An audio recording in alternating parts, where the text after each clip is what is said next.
It is 6 a.m. in the Mile High City. Good morning, Denver, Colorado. You've tuned into the Jeff and Bill Show on 710 KNUS. I'm your co-host, Jeff Hunt, along with Billy Thorpe, bringing you the freshest insights and hottest takes from the right, left, and center. It's a beautiful day in the greatest country in history, and we're gearing up for a whole nother morning of engaging discussions, critical analysis, and most importantly, your calls and texts, because this is where Denver's voice is heard loud and clear. Speaking of text, we have an actual number that you can text in now, so you don't have to go through the app all the time. I know there was a little bit of challenges yesterday with the app, but here's the phone number if you'd like to text us directly, 720-892-6757. That's 720-892-6757. We've got an absolutely fantastic show for you today.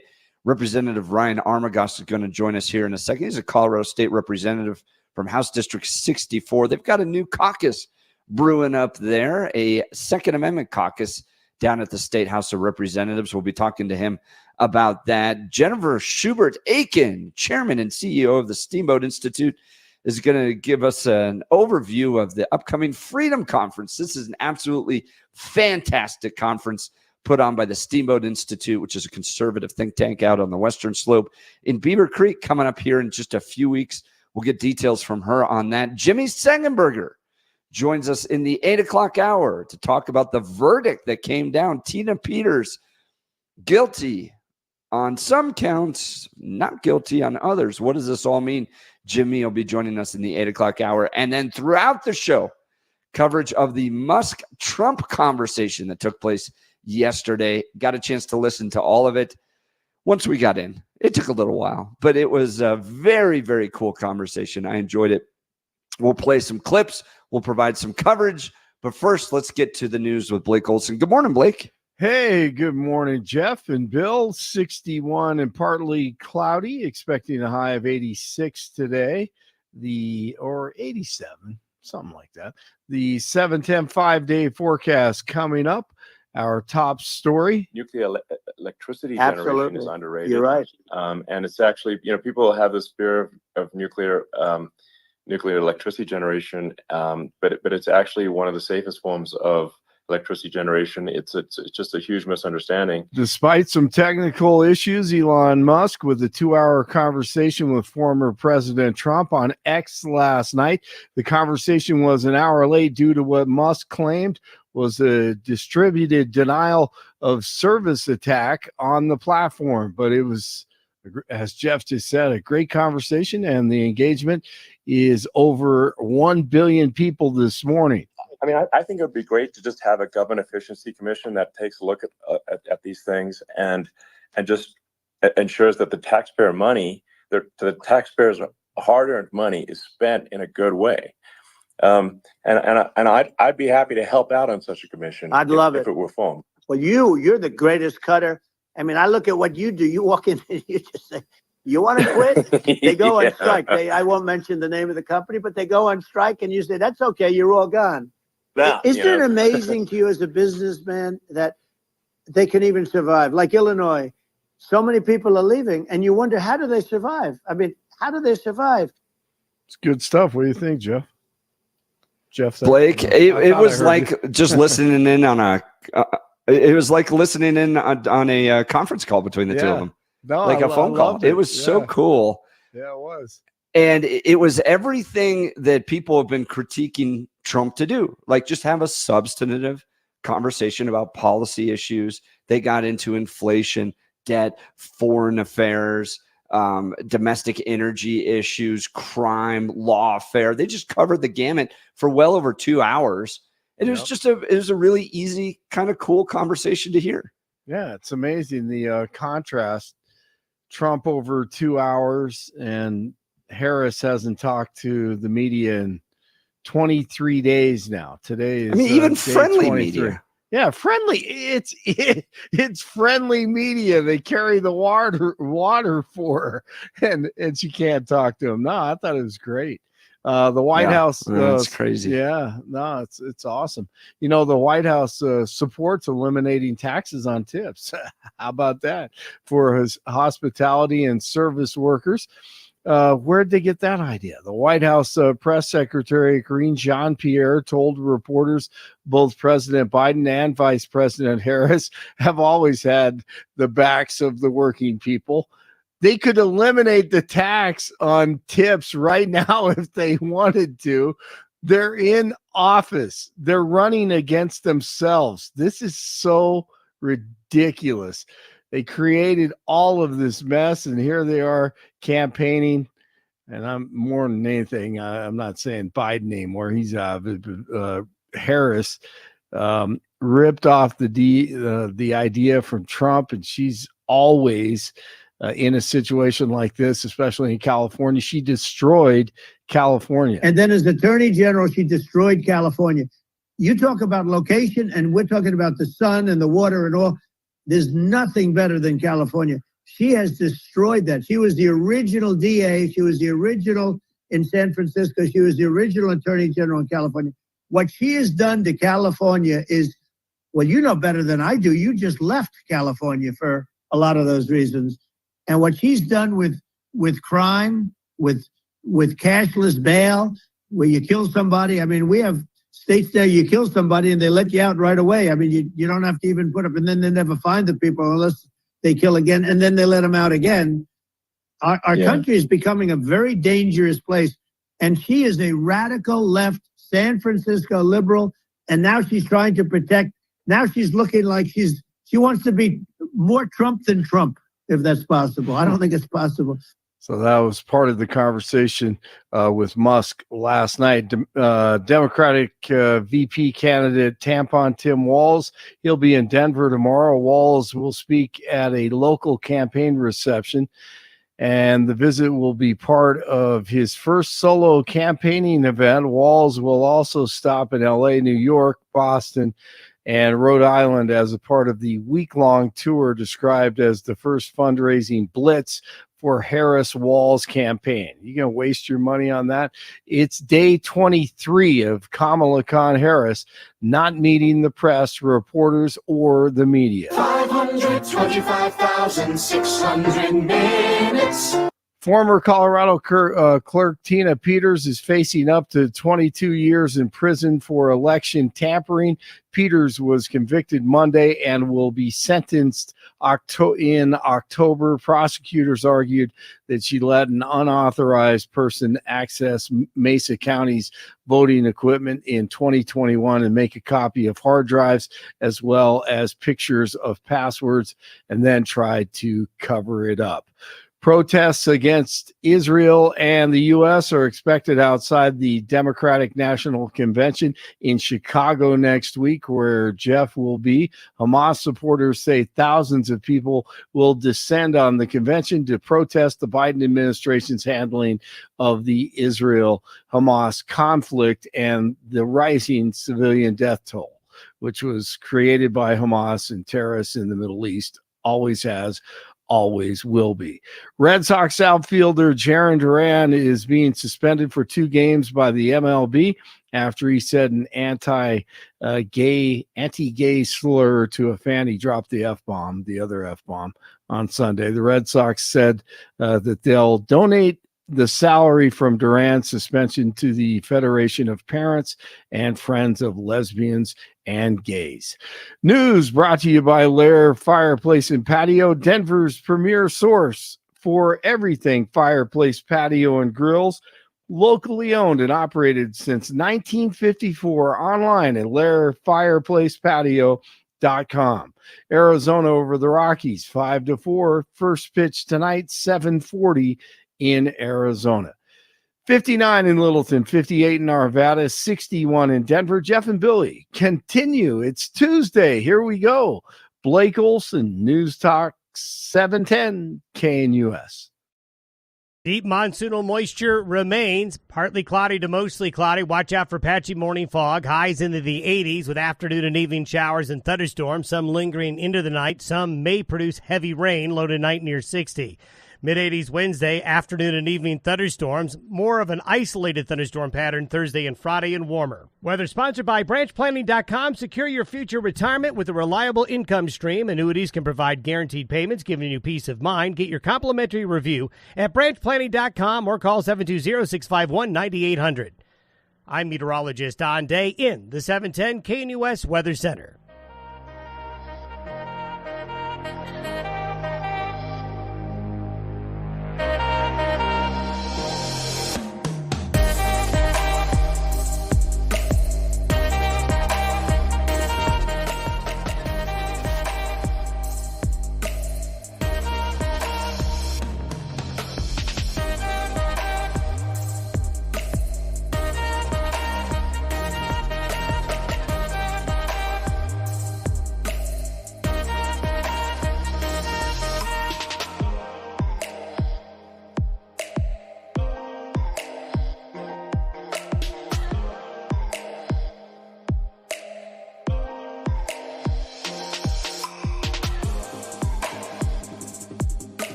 All right, joining the Jeff and Bill Show's good friend of the program, Ryan Armagost. Ryan Armagost is a Colorado State representative representing House District 64, which is out on the Eastern Plains. Representative Armagost, thanks so much for being on the program. Hey, thank you, gentlemen. Thanks for having me. So you guys have some news to announce, I heard. Yes, sir. So as anyone can see, the last couple of years, we've definitely had an all-out assault on our Second Amendment in Colorado. This is coming down from federal administration all the way down to state administration, and our legislation has gone kind of buck wild, I guess you can say, taking away constitutional rights and also anything that's associated with firearms. Businesses and the such are all being chased out of Colorado with legislation that's been coming down this last 2 years. So it's been a concern of my constituents in particular. I know we just need to do something. And I think the best way of doing that is forming a caucus where we can best collaborate, I think, to not only protect our constitutional rights and our right to keep and bear arms, but also helping establish a foundation of education and safety. I think that's the biggest concern of most of the people from the other side of the aisle that are running this legislation are just uninformed. They're uneducated in firearms. They're uneducated in safety. The laws that are currently in place, the legal aspects, the criminal justice aspects, they're completely uninformed. Getting people the information, having safety classes, things like that, just overall promoting safety and education in firearms, but also getting to meet the business owners and things that are people that are affected by this firsthand, while also learning about the importance of our Second Amendment and our right to keep and bear arms. So that's pretty much our primary focus in getting this established.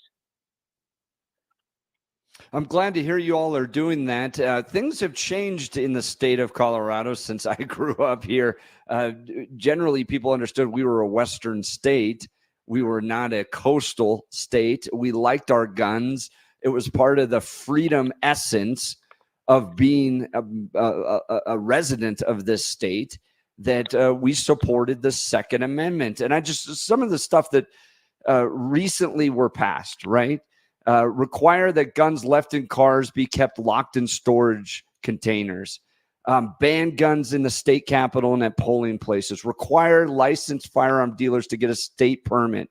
Get the CBI more involved in investigating unlawful gun purchases. Creating new merchant codes for credit card companies used for guns and ammunition purposes.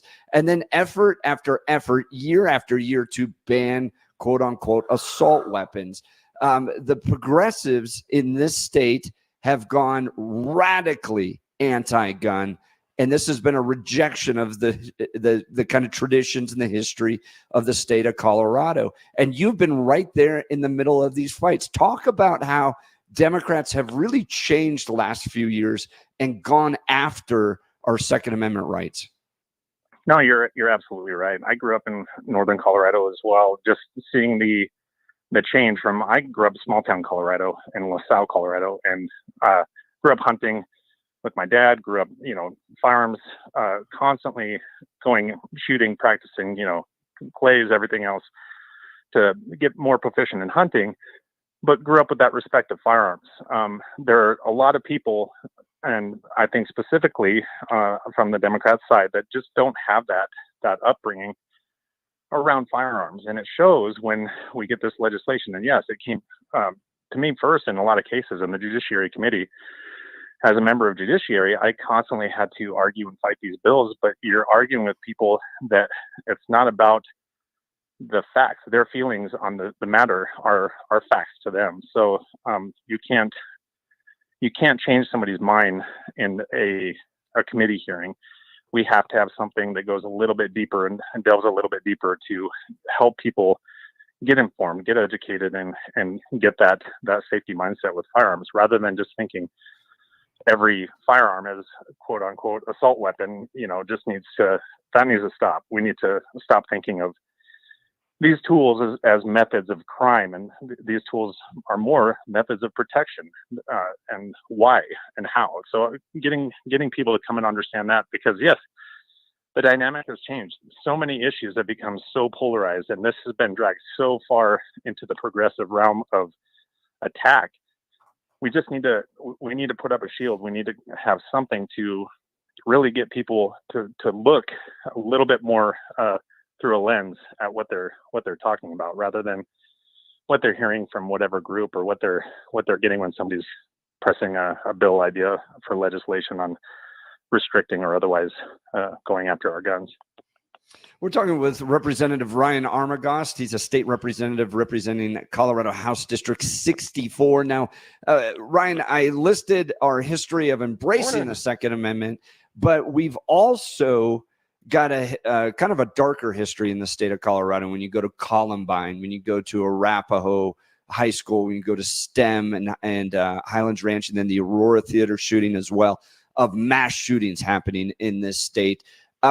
How is the Second Amendment Caucus going to help prevent both mass shootings and the growing numbers of crimes and murders that are taking place in the city of Denver? I think redirecting people's attention and ideology. I've tried to do it in those committee hearings and through floor work and arguments, and debates that we've had throughout.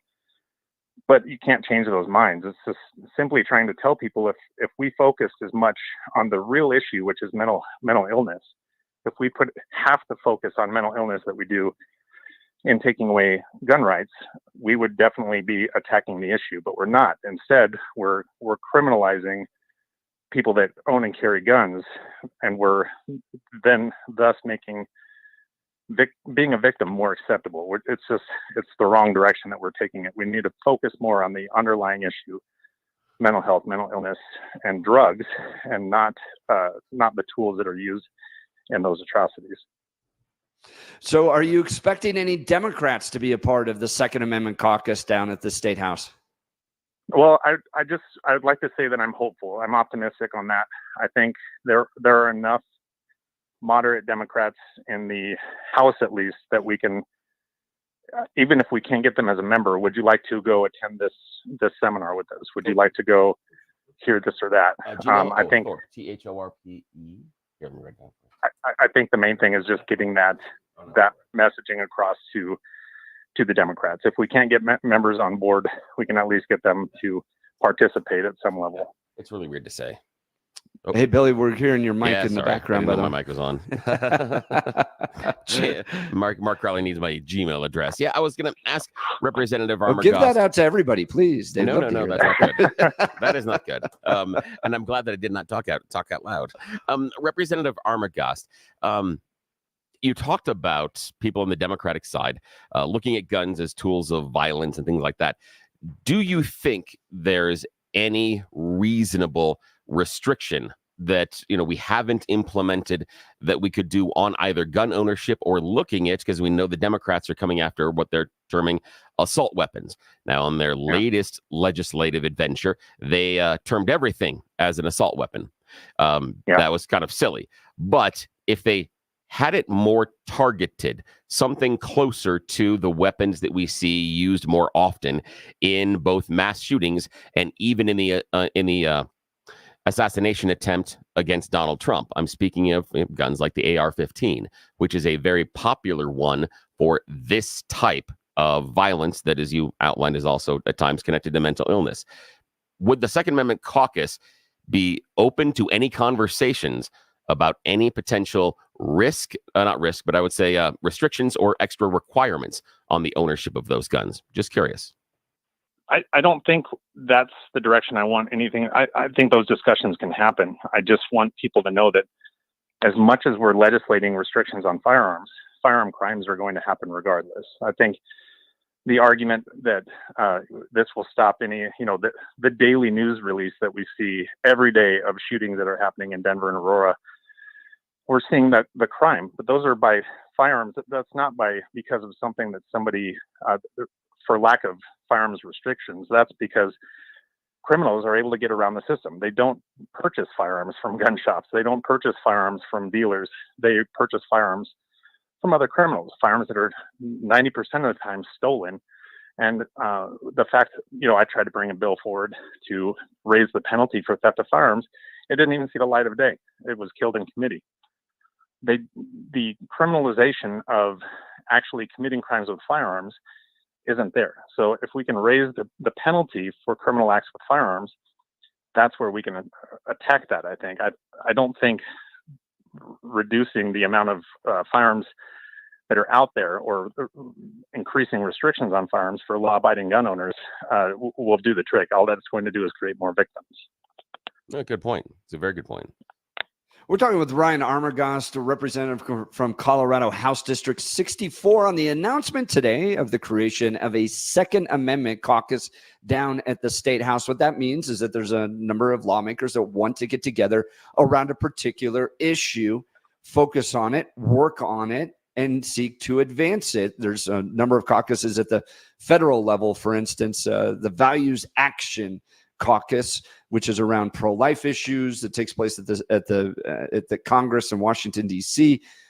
You have the Republican Study Committee, you have the Freedom Caucus, you have all those. So this is conservatives, or at least Second Amendment supporters in the state of Colorado, saying we as lawmakers are going to continue to advance this and work on this. Now, Representative Armagost, in years past, they always bring up this assault weapons ban, right? Every single year, we're going to do that. And then it kind of dies. This past year, it was Representative Elizabeth Epps and Tim Hernandez, some of the most progressive members of the state house, that were bringing this up. And they're no longer employed down there. So they lost their primaries.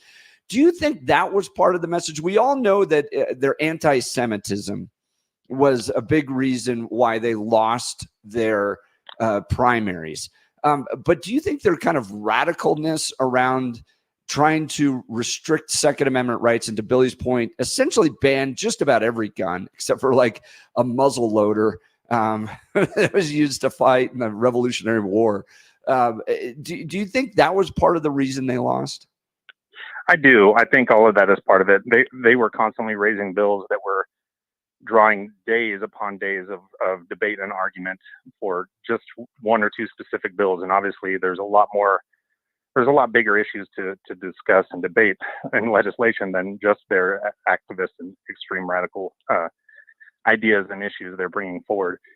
But the concerning thing on that assault weapons ban last year was a different story. We got that killed in committee before it saw the light of day last year. This year, it got through the House. I was just alarmed to see how many people in the majority were willing to support that ideology, thinking that every firearm under the sun is an assault weapon, and why that terminology is even acceptable. Just the fact that made it as far as it did was a big reason why I know we need something to just increase that education and information for people to understand firearms.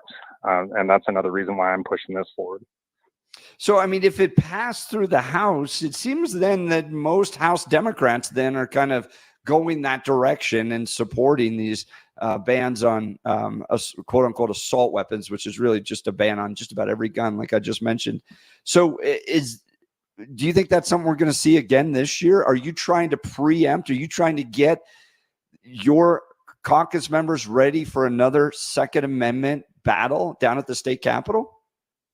I think yes, and the other part of that, I'd say from another angle, is to also bring more voices to the table.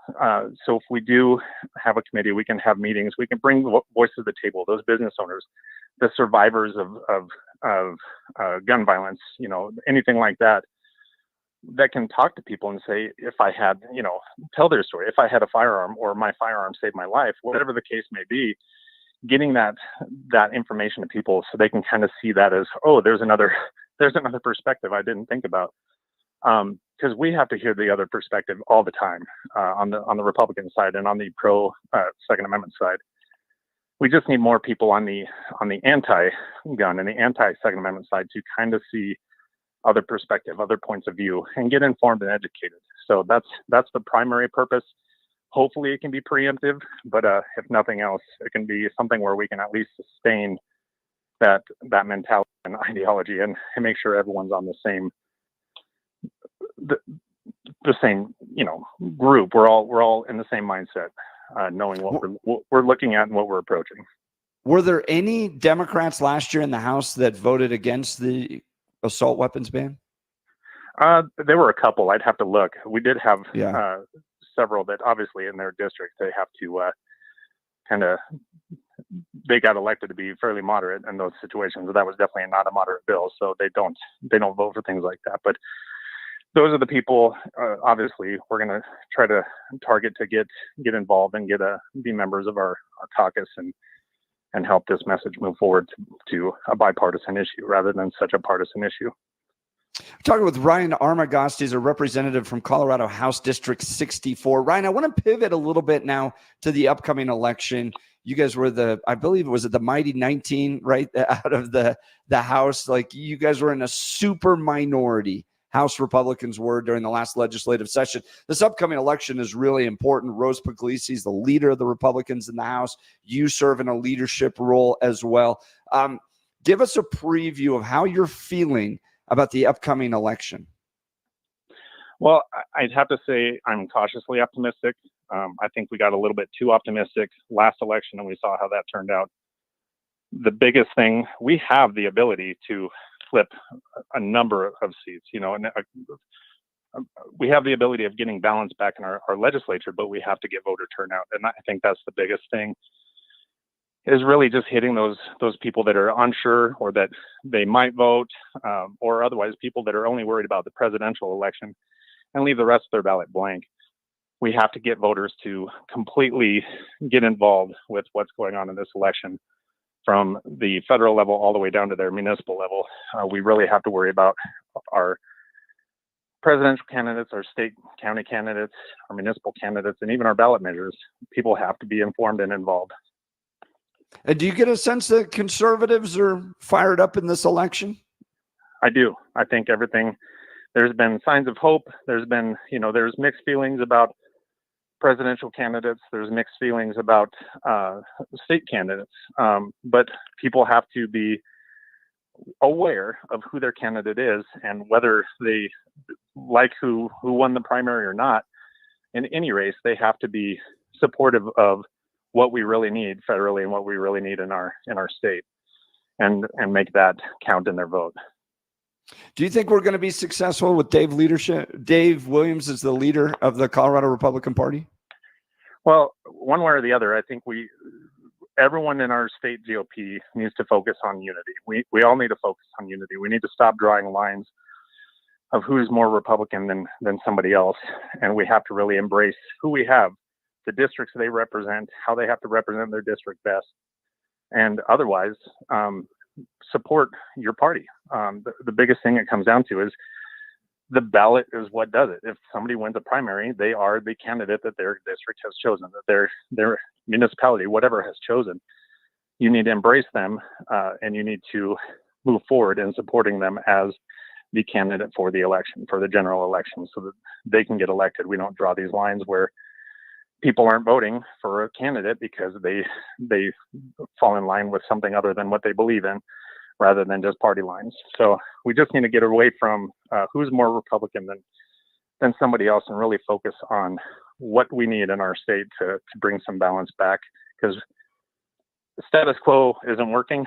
We definitely need to change dropping our numbers in legislation. We need to increase our numbers. We need to get some stability and balance back in the House so that we have a seat at the table. We have the ability to debate. We aren't getting shut down left and right and silenced the voices of our constituents every time we're gavelled out of the well for saying a word like illegal immigrant that offends the senses of people that are running the House. So we have to get that back. And the only way we're going to do that is unity of our party. So in the name of unity, there is going to be an upcoming vote on whether or not to keep Dave Williams or remove Dave Williams, probably in the next few weeks. We've had both sides on this show. Would you recommend then, in the name of unity, sticking with Dave Williams, at least through this election? Honestly, I'm just wanting to see what the majority is feeling. I don't have a public opinion about how Dave runs things. He and I might not see eye to eye on certain things, but at the same time, if he has a message of moving forward with unity, I would support that. If it's going to be more divisive language, divisive, actions toward all of our candidates, I would say, yeah, we need to get somebody in leadership that has the ability to unite our party. Great. Well, Ryan Armagost, House Representative from District 64, which includes Meade, Berthoud, and parts of Greeley. I really appreciate you being on our show, and I appreciate your leadership down at the state capitol to defend our Second Amendment rights. The Second Amendment rights have nothing to do with hunting. It has very little to do with personal defense. It has mostly to do with protecting us from government tyranny and making sure that freedom is secured with a well-armed citizenry. Representative Armagost, thanks so much for being on the program. Yeah, thank you. Thank you. Hey, I want to talk to you all about our good friends over at Advanced Hair Restoration. You know that the Jeff and Bill Show is the top-rated talk radio program by Westward Magazine. Well, our friends over at Advanced Hair Restoration were rated by the same magazine the top hair restoration company in Colorado. And allow me to share with you some of the details on why they are different than other companies. First off, Advanced Hair stands by the results, and their before and afters are second to none. With Advanced Hair, your own natural hair is guaranteed to grow. Secondly, Advanced Hair combines top-rated physicians with modern technology, creating a concierge quality experience that's hard to find elsewhere. Finally, Advanced Hair's Advanced FUE begins regrowing your own natural hair the very next day. It's quick, it's simple, and it's easy. Now, if you have a flexible schedule this summer and you've been waiting for that special savings opportunity, well, it's here. Advanced Hair's summer savings event will get you the most hair for your dollar. It's their best offer ever. For details and to schedule your free consultation, call 720-459-HAIR. One-day treatment, life-changing results. Your new hair is guaranteed to grow. Before and afters at advancedhair.com. That's 720-459-HAIR or advancedhair.com. We'll continue with the Jeff and Bill Show. News Talk 710 KNUS.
Welcome back to the Jeff and Bill Show. Just wrapped up a great conversation with Representative Ryan Armagost on the new Second Amendment caucus happening down at the state capitol. Billy, I'd like your thoughts on this because you're I would think a traditional Coloradan. You have concerns about mass shootings that have taken place in this state. I think a lot of people have, with whether it's Aurora or STEM and our good friend the Castillos and the life-saving of Kendrick Castillo, the work that he did to save the lives of his students. But at the same time, you're not a radical progressive that wants to round up all the guns, and you were very fairly critiquing the Democrats during the last caucus for going way too far in their efforts. So do you think it's good that conservatives, or at least Second Amendment supporters, are creating a place to do kind of educational work among their colleagues down at the state capitol to support the Second Amendment? Yeah, I think it's very important, and I like the direction that Representative Armagost is going. I think on both sides, when it's an all or nothing, when it becomes so intractable, I oftentimes, when I talk about the fact that we should be looking at some more reasonable gun regulations, I get people texting me, shall not be infringed. The idea that we should have open access to everything. There's some people in the state that'll advocate Billy, that you we know should you have. want a tank. I know that's what they advocate for. Billy and his tank. Oh, I know. I would talk about traffic. I'd love to take that thing down. I-25 minutes drive time. Yeah, absolutely. That would be very cathartic. It would be so much fun. I've oftentimes goofed on the fact that eventually in my life, I just want to buy a large beat up truck and put a cow catcher on the front just so I can push people out of the way, just because it would make me feel so much better. But there are organizations that feel that you and I should be able to own a tank. And then there are other individuals in this state that feel there isn't such a thing as responsible gun ownership ever. That just the fact you own a gun makes you irresponsible. And both of them are wrong, but neither group wants to talk to each other. And I think that where Armagost or Representative Armagost is going is very laudable, because he wants to have the conversations. He wants to have more education around it. Part in the conversation that worries me is we talk about the change in gun culture in America. And that's been something I've been talking about. And in the conversation with Ryan, the conversation went away from where I am as a traditional Coloradan, born and raised here my entire life, growing up with a gun culture that was surrounding hunting and sporting. Now we've turned into a gun culture that's about defense, that's how you have to keep yourself safe. And those are two entirely different cultures as far as what's important to them, and more importantly, the types of weapons they want available to them. And that is going to be a difficult conversation for many people, because my family owns firearms, but are the firearms surrounded on things like making sure that we can always protect ourselves? No, they're surrounded through hunting and sport. That's where those came from. My dad had almost a dozen shotguns growing up. We had single shot rifles, but the idea of having things that are closer to a military style weapon, I think is where we get into danger, both with gun culture and American culture, because if that's how we are viewing the firearms, that they are there for our defense and protection, then we need to, in my mind, have more conversations about access to those weapons. Because if you're using it for your personal safety, then I feel you should be trained and tested on being able to use it for your personal safety in order to get the firearm. I don't think that's unreasonable if we're talking about that being the purpose now of firearms in America. So that's it. It's a change in our gun culture, and people wonder why it's changing. I don't know. We can talk about that. I see it a little differently, and I think the letter from the EU magistrate, whatever that was, to Elon Musk yesterday was a perfect example of where your government goes if it's not afraid of its own citizenry. You get these bizarre, you better not say anything controversial or post a meme or say something, quote, untruthful, or we will be forced to ban you. Those posts that are coming from the United Kingdom where they've essentially banned all guns, but they still have knife violence. I hate governments like that. I want a government that's fearful of its own people, respects their rights. That's why we have the Second Amendment. It's the Second Amendment that protects the First Amendment. That's the way I see things. So I'm glad they're doing a Second Amendment caucus. I understand that, but once the government has missiles, your Second Amendment's bupkis. Doesn't matter. It's over. Maybe that's why it's you over. should own a tank, Billy. I like the government being afraid of Billy in his tank. All right. Look, we're going to get to You Choose the News next. You're listening to the Jeff and Bill Show. News Talk 710 KNUS.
Welcome back to the General Show. Let's get to You Choose the News, Billy. Yes, it is that time of the morning where we take our careers into our own little hands as we play everybody's favorite fake radio news game show. You Choose the News. We've scoured. Oh, not the loser edition. This is stupid. I'm having a great morning this morning. All right, we will restart the music.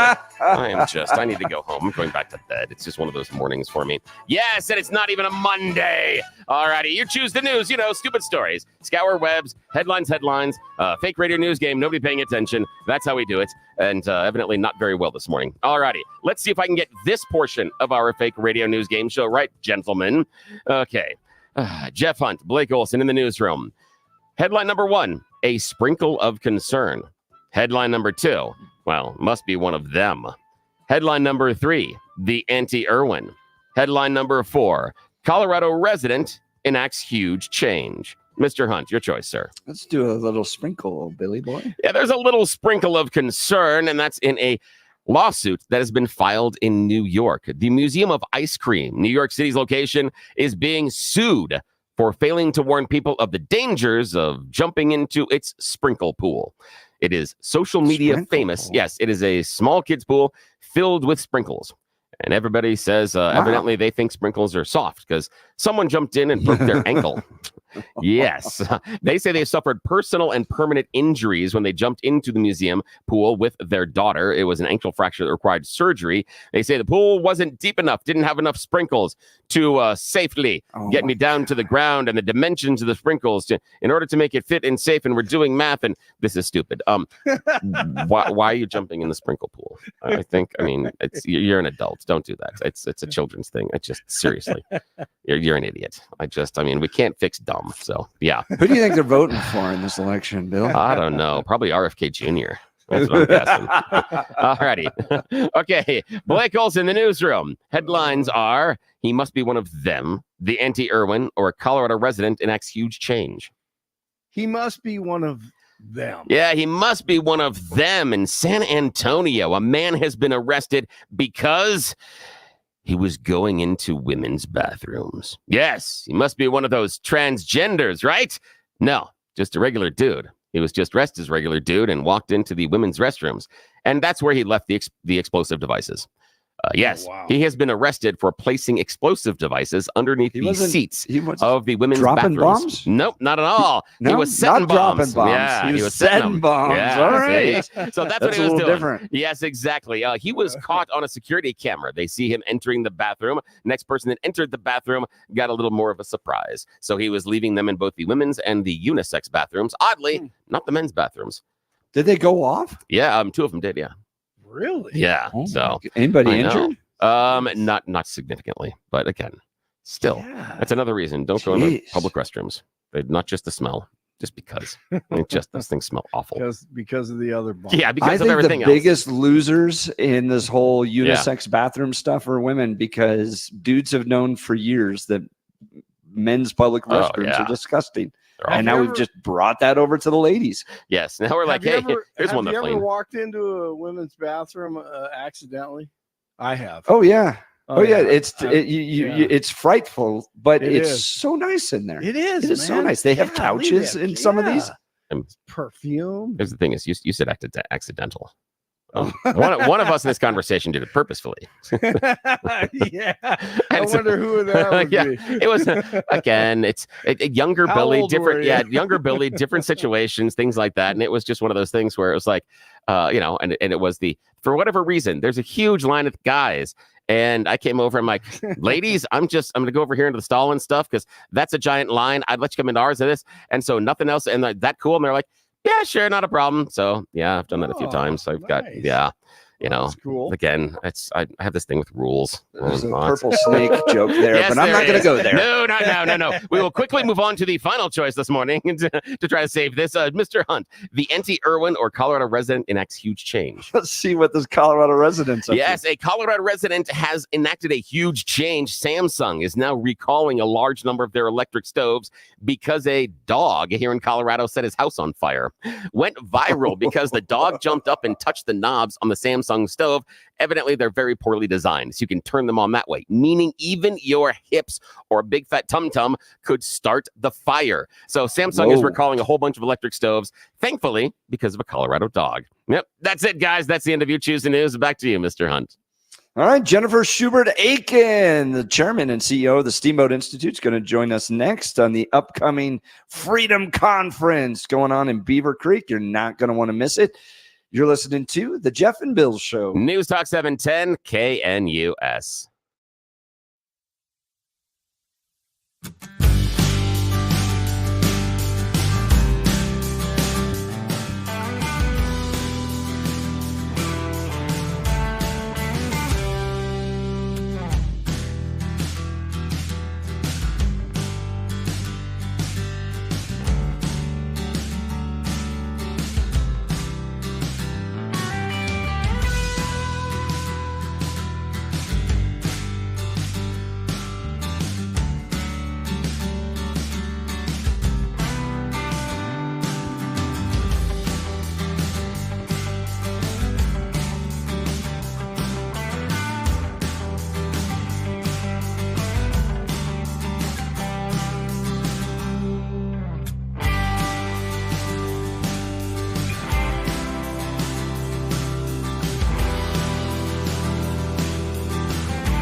It is 7 a.m. in the Mile High City. Good morning, Denver, Colorado. You've tuned into the Jeff and Bill Show on 710 KNUS. I'm your co-host, Jeff Hunt, along with Bill Thorpe, bringing you the freshest insights and hottest takes from the right, left, and center. It's a beautiful day in the greatest country in history when President Trump and Elon Musk do a Twitter Spaces. Sorry, I dead named it X Spaces. you know it is a great, great country to be in. Man, I love that last night. And I would love to hear your thoughts on it. Give us a call, 303-696-1971, or text us. And the app, I guess, not working so well. So let me pull up the text number here. I had it from Kelly yesterday. 720-892-6757. 720-892-6757. Give me your thoughts. I thought it was fantastic. It reminded me of like the fireside chats where we all, instead of huddling around a radio, we huddled around cell phones. We listened to brilliant thinkers and leaders of this country go on about issues that are relevant to us in an unfiltered way. There weren't gotcha questions. It wasn't mean-spirited. It was just a conversation. It was so nice and refreshing, and it reminded me why Donald Trump will be absolutely a better president than Kamala Harris. But prove me wrong. Give me a call, 303-696-1971, or text us on the 710 KNUS app. Billy, I want to get your thoughts on that just after the news with Blake Olson. Blake, did you listen to it last night? Yeah, I did. I thought it was great. I think I it'll thought it was attract some moderates maybe and some people undecided possibly, but I thought it was good. I did. It came across as very down to earth. Yeah. Right? Not No scripted, doubt. not teleprompted, not gotcha questions, not fighting back and forth politics type of stuff. It was like two dudes hanging out, having a conversation, talking about different issues. There was a few of them that really stood out to me. One that I thought was hilarious. And you got to kind of be a gamer to get this. But when Elon Musk referred to Joe Biden and Kamala Harris as NPCs, I had non-player. What is that? Characters, non-player characters, which are like in video games, they can only respond to particular prompts. They're not real people. You can't interact with them like unscripted. Yeah. Right? They're basically, they they respond to a very particular set of prompts that are given to them. I was dying when he referred to them as that, because that is exactly who they are. Yes. They don't go out and freewheel it. They don't have conversations. Yeah. They're literally like these programmed little computer operatives. And Jared Polis, to his credit, is not like that. He'll go on Fox, and he came to the Western Conservative Summit, but most of the Democrat leadership right now, yes, whether it's Joe Biden or Kamala Harris, are tucked away.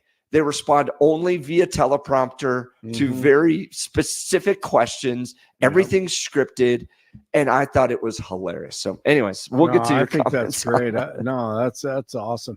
Can't wait to hear what you and Billy talk about. After the news, it's 63 and partly cloudy, expecting a high of 87 today. The 7-10 5-day forecast is coming up. Our top story. Like we're having a great conversation right now. Kamala wouldn't have this conversation. She can't because she's not smart. She's not a smart person, by the way. They want the American dream back, more important than anything else. It's like, you don't have that today because the people, they've been just sucked. We're going back to Butler, and we're going to go back in October. We're all set up, and the people are fantastic in Butler. It's a great area. Going back to Butler, Pennsylvania. By the way, you said Kamala. Kamala, I love that. I still can't get it right. Even though it was about an hour late after what Elon Musk called a distributed denial of service attack, and that's still actually a big story, trying to figure that out. Musk had a 2-hour conversation with former President Trump on X on Monday night. Over 1 billion people this morning engaged with the post. I guess that's how you would say it, engaged. Part of the conversation was about Kamala Harris flipping on everything. And today is day 23 of her not talking to the press. Before the last month, and say, is that a track record you agree with? And I think if you're an independent moderate, you definitely would not agree with it, because it is her behavior has been far left. And we're seeing just an overnight propaganda attempt to rewrite history and make it sound like Kamala's moderate when she, in fact, is not moderate. Her running mate approved, signed into legislation, tampons in boys' bathrooms. Okay. Now Yeah, that's all I that's have to hear. Tampons in That's boys' weird. bathrooms. And that means she believes in that too. I mean, Yeah, that's she not picked okay. this guy because he was the closest to her. A lot of people thought she'd pick sort of the opposite, but she picked an anti-Israel radical left person. But she is far worse, they say, than Bernie Sanders. Tampon Tim, by the way, will be in Denver tomorrow. Walz will speak at a local campaign reception, and the visit will be part of his first solo campaigning event. Walz will also stop in LA, New York, Boston, and Rhode Island as a part of the week-long tour described as the first fundraising blitz for the Harris-Walz campaign. Former Colorado clerk Tina Peters is facing up to 22 years in prison for election tampering. Peters was convicted Monday and will be sentenced in October. Prosecutors argued she let an unauthorized person access Mesa County's voting equipment in 2021 and make a copy of hard drives as well as pictures of passwords and then tried to cover it up. As to count one, we, the jury, find the defendant Tina Peters guilty of count number one, attempt to influence a public servant. The message this verdict sends is that we will not tolerate anyone who tries to compromise Colorado's election. Secretary of State Jenna Griswold. Second Amendment supporters announcing a Colorado Second Amendment caucus at the state capitol. And Representative Ryan Armagost joined Jeff and Bill last hour as the misunderstanding on guns and the challenge to educate continues. We need to stop thinking of these tools as methods of crime, and these tools are more methods of protection, and why and how. So getting people to come and understand that, because yes, the dynamic has changed. So many issues have become so polarized, and this has been dragged so far into the progressive realm of attack. We need to put up a shield. Protests against Israel and the U.S. are expected outside the Democratic National Convention in Chicago next week. Once again, Jeff will be there representing 710 KNUS in front of all those Democrats. They will love Jeff. Hamas supporters say thousands of people will descend on the convention to protest the Biden administration's handling of the Israel-Hamas conflict and the rising civilian death toll, which we all know was created by Hamas. Let's see, Olympic boxing gold medalist Amani Khalif is filing a complaint over online harassment in Paris. She's the cisgender woman who was disqualified from last year's Women's World Championship after a gender eligibility test that found elevated levels of testosterone in her system. They did the right thing. Not a fair playing field with her. Let's see here. Red Sox outfielder Darren Duran, that is being suspended for 2 games by the MLB after he said an anti-gay slur to a fan in the stands on Sunday. The Red Sox say they will donate the salary from Duran's suspension to the Federation of Parents and Friends of Lesbians and Gays. Let's see. Arizona over the Rockies 5-4. First pitch tonight, 7:40 in Arizona, 61 in Centennial, 60 in Glendale, 63 in Denver. Jeff and Bill continue. It's Tuesday morning. Good morning. Blake Olson, News Talk 710 KNUS. Deep monsoonal moisture remains. Partly cloudy to mostly cloudy. Watch out for patchy morning fog. Highs into the 80s with afternoon and evening showers and thunderstorms, some lingering into the night. Some may produce heavy rain, low tonight near 60. Mid-80s Wednesday, afternoon and evening thunderstorms. More of an isolated thunderstorm pattern Thursday and Friday and warmer. Weather sponsored by branchplanning.com. Secure your future retirement with a reliable income stream. Annuities can provide guaranteed payments, giving you peace of mind. Get your complimentary review at branchplanning.com or call 720-651-9800. I'm meteorologist Don Day in the 710 KNUS Weather Center.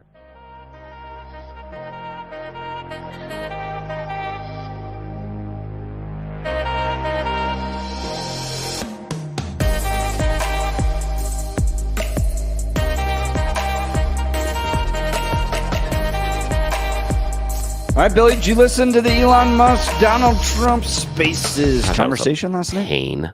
It's a real pain to get in and listen to it, and then I agree. and it just, if that's a marketing ploy for the Twitter Spaces sucks. The thing for the audio is awful. Why? And again, I am not other. I heard a number of liberal and Democrat commentators say this, and they were talking about Trump's speech pattern, that he was slurring all of his S's. And I think that's just a bad microphone, bad audio, bad wherever he was. And I can't believe that was set up, because everything was a shh. All of his S's were just like this.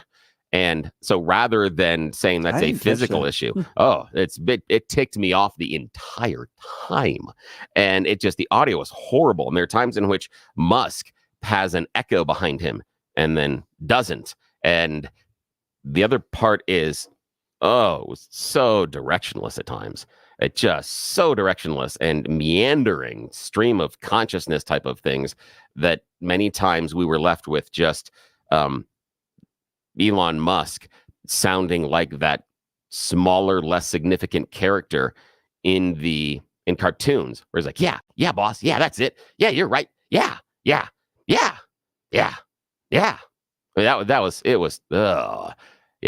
That was difficult. I tapped out probably 2/3 of the way through, because it just, it sounded, for me, it was a wayback machine. It's going back to 2015, 2020, same old.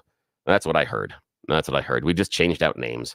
It was the same grievances, same things you complain about, same things that were inaccurate. It was the same speech he gave in 2020, except instead of Biden, it's Harris. Same thing. End of the country, horrible depression. Loved it. World War. I loved it. I thought it was great. I thought he was accessible. I thought he was personable. I thought it was a clear contrast with Kamala Harris and this kind of running a presidential campaign in a basement, never coming out, never talking to the media. I mean, you had Time Magazine. Wait, hold on. I understand I'm going to advise yourself and the rest of Republicans, stop saying running a campaign from the basement. That's a Joe Biden thing. Kamala Harris. Joe Biden, I know, but it's a callback to that. I know, but you're not running against Biden. Here's the issue. Kamala Harris, in the past 3 weeks, Kamala Harris has done more campaign rallies than Donald Trump. That's a fact. You can't sit there and say Kamala's running the campaign from a basement. That's not true. The accurate, but she is definitely not talking to media. She is definitely not talking to media. Yes, she is hiding in that sense. I know, but hang on a second. Hang on. One of the it is accurate. things, Jeff, it's accurate to say she's hiding from the media and she's not talking to the media. But this whole narrative that I've heard on the conservative side of things, where she's hiding, she's not out there. She's done more public appearances and rallies in the last few weeks than Donald Trump has.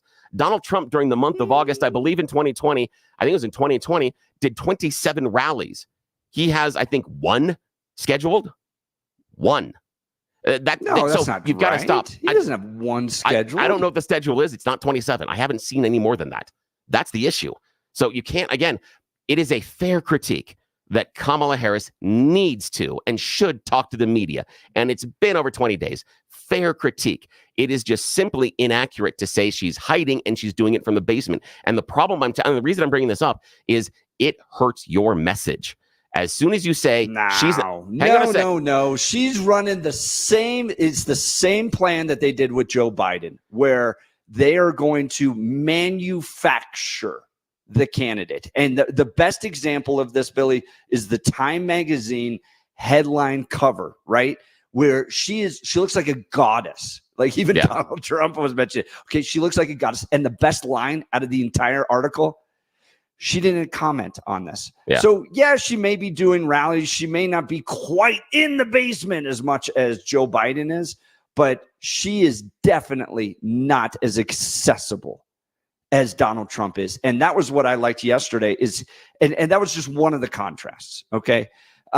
Two, he was, look, everything that they've criticized him about, like he's not on policy, he's not focused on solutions, he's not optimistic, he's just grievance oriented. That was a very optimistic conversation yesterday.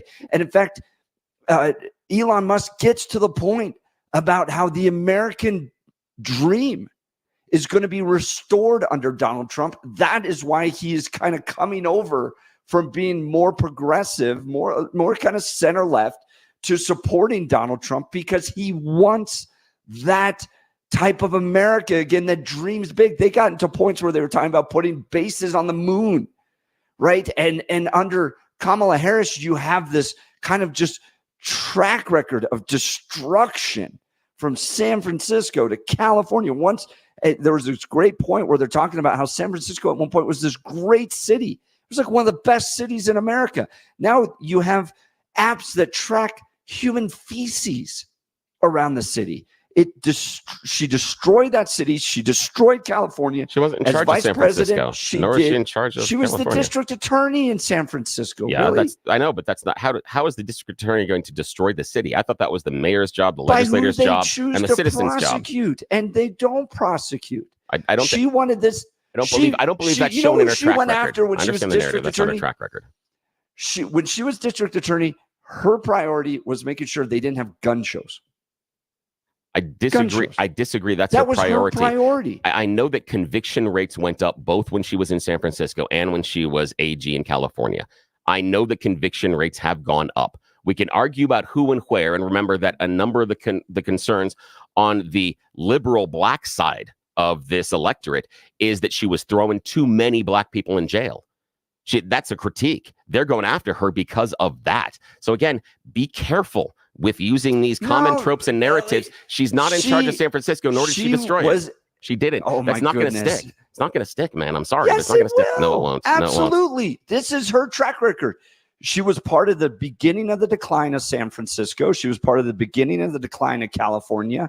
I lived in California when Arnold Schwarzenegger was governor. It was a much better place to live than where it is now. I wouldn't move back there if you paid me a ton of money because of how bad it's got. She was part of this progressive effort that destroyed these communities, and now she wants to become the president of the United States. And Elon Musk gets into that. Why don't you play Path to Prosperity, that segment real quick, Billy? I've not been very political before, and if you look at my record, I've actually been. I'm not like some they try to paint me as like a far right guy, which is absurd because I'm like making electric vehicles and solar and batteries helping with the environment, and I actually I supported Obama. I stood in line for 6 hours to shake Obama's hand when he was running for president, and. So it's not like I'm like some sort of dyed-in-the-wool long-term Republican. I'd call myself, historically a moderate Democrat. But now I feel like we're really at a critical juncture for the country. I think a lot of people thought, the Biden administration would be a moderate administration, but it's not. And obviously, we're just going to see an even further left administration with Kamala. That's my honest opinion. I mean, her dad is literally. She was brought up as an actual. Her dad is a Marxist economist. You can Google it. I mean, it's not we're not making this up. That's how she was brought up. So, and we want to have a future that is prosperous. And I think we're just at this critical juncture. And I think this is a case of. The America is going to at a fork in the road, and true. And I think it will take the path to, like you are the path to prosperity, and I think Kamala is the opposite. Do you believe that Kamala Harris is the path to prosperity? How are we defining prosperity? Better economy. Better spending for families. Again, that you have more money in your wallet, lower inflation, better jobs.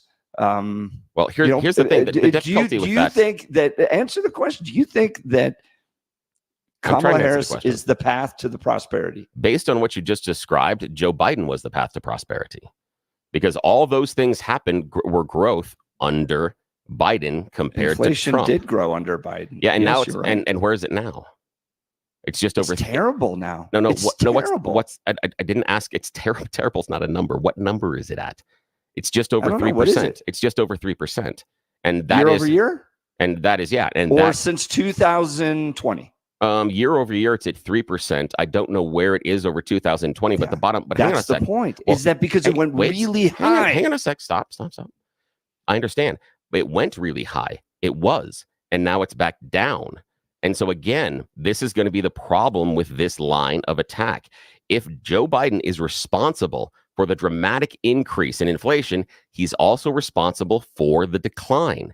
You can't blame him only. It hasn't declined. It's declined in the rate Jeff, of growth. It's at 3%. That has not declined in. It is. It is. No, it is not. Yes, it has. Yes. It's going up. It's going up. It's just not going up as much. Therefore, it's declined. That's not right, Bill. So you're telling me that Joe Biden is just responsible for it going up, but then when it does decline, even the rate of growth declines, he's not responsible. I'm challenging your idea that inflation has gone down. Inflation has not declined. The rate of inflation has declined. The rate of prices rising has declined. Yes, the rate has. Yes, and that's the only thing that you can judge this on. That's it. Yes, because prices normally grow year over year 3%. That is cost of living. Prices never go down overall.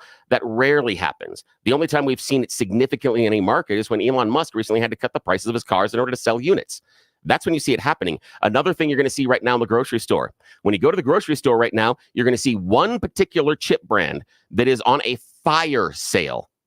Lay's. Frito-Lay has earnings problems right now. They're trying to goose their stock price based on number of units sold. They were doing fine based on revenue. Now they need to show growth in units because their revenue growth is plateauing because they can't squeeze more blood out of the turnip because they've been raising prices on us in the grocery store. 13% raise in the first 3 months of this year. So now they're ratcheting it backwards. They need to show unit growth. So what you're getting is like a buy four, get a ridiculous deal. So they can show per unit growth in their next earnings report. That's what they're doing. They're not dropping the price of the chips on you. That's not it. And Donald Trump, it has nothing in his economic plan that would drop prices for you. Not a single thing. He doesn't even understand the price of bacon. Doesn't even understand that. So right now, this is what I'm going to get us back to. Not price of bacon. Right now. That's a Trump thing, not me. You think that the direction this country is going is more prosperous and more optimistic and better achieves the American dream under Biden-Harris, and you want to continue it under Harris-Walz. That's the direction towards a better country? What I'm saying is, based on how you are judging prosperity, Joe Biden is already in that direction compared to where Trump was. Joe Biden already is. So if it is a continuation of what Biden is doing, again, I didn't make the definition. I didn't put what we were trying to reach. You did. And that's it. I know, but I'm sorry. But Billy, that's what the economic numbers show. I know is struggling. Everybody I know is struggling. I think a vast majority of Americans are struggling.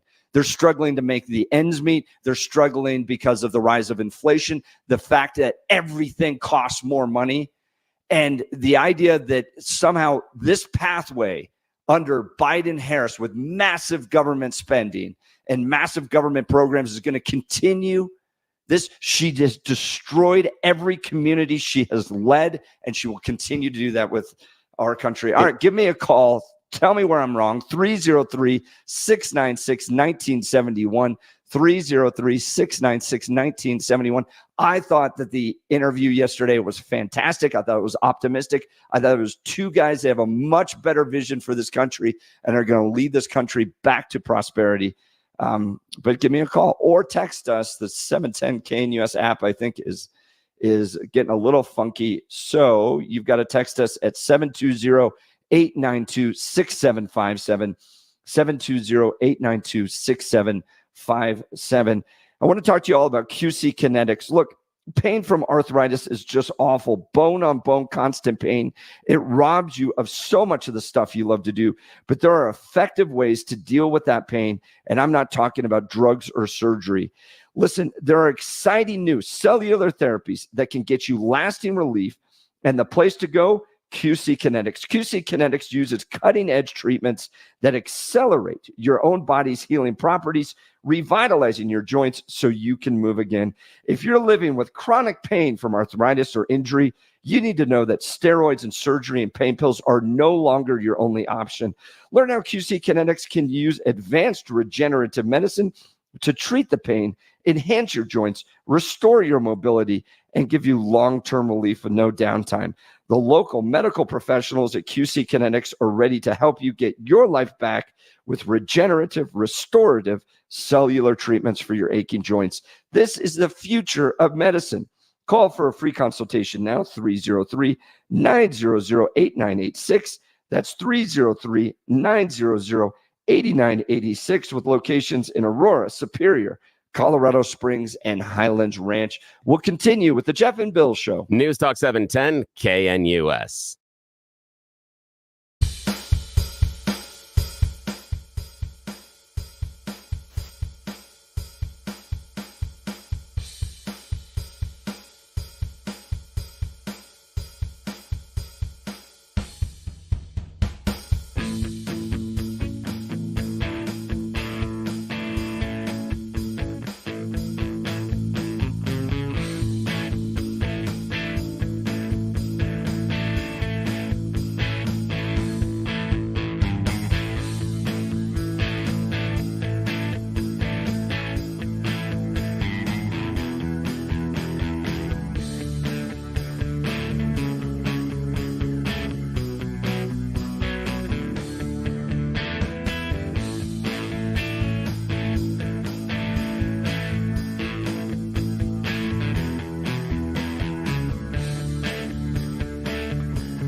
All right, welcome back to the Jeff and Bill show. We're going to get to the phone lines here in just a second. Bill, I was looking at the 12-month inflation rate in the United States from May of 2020 to May of 2024.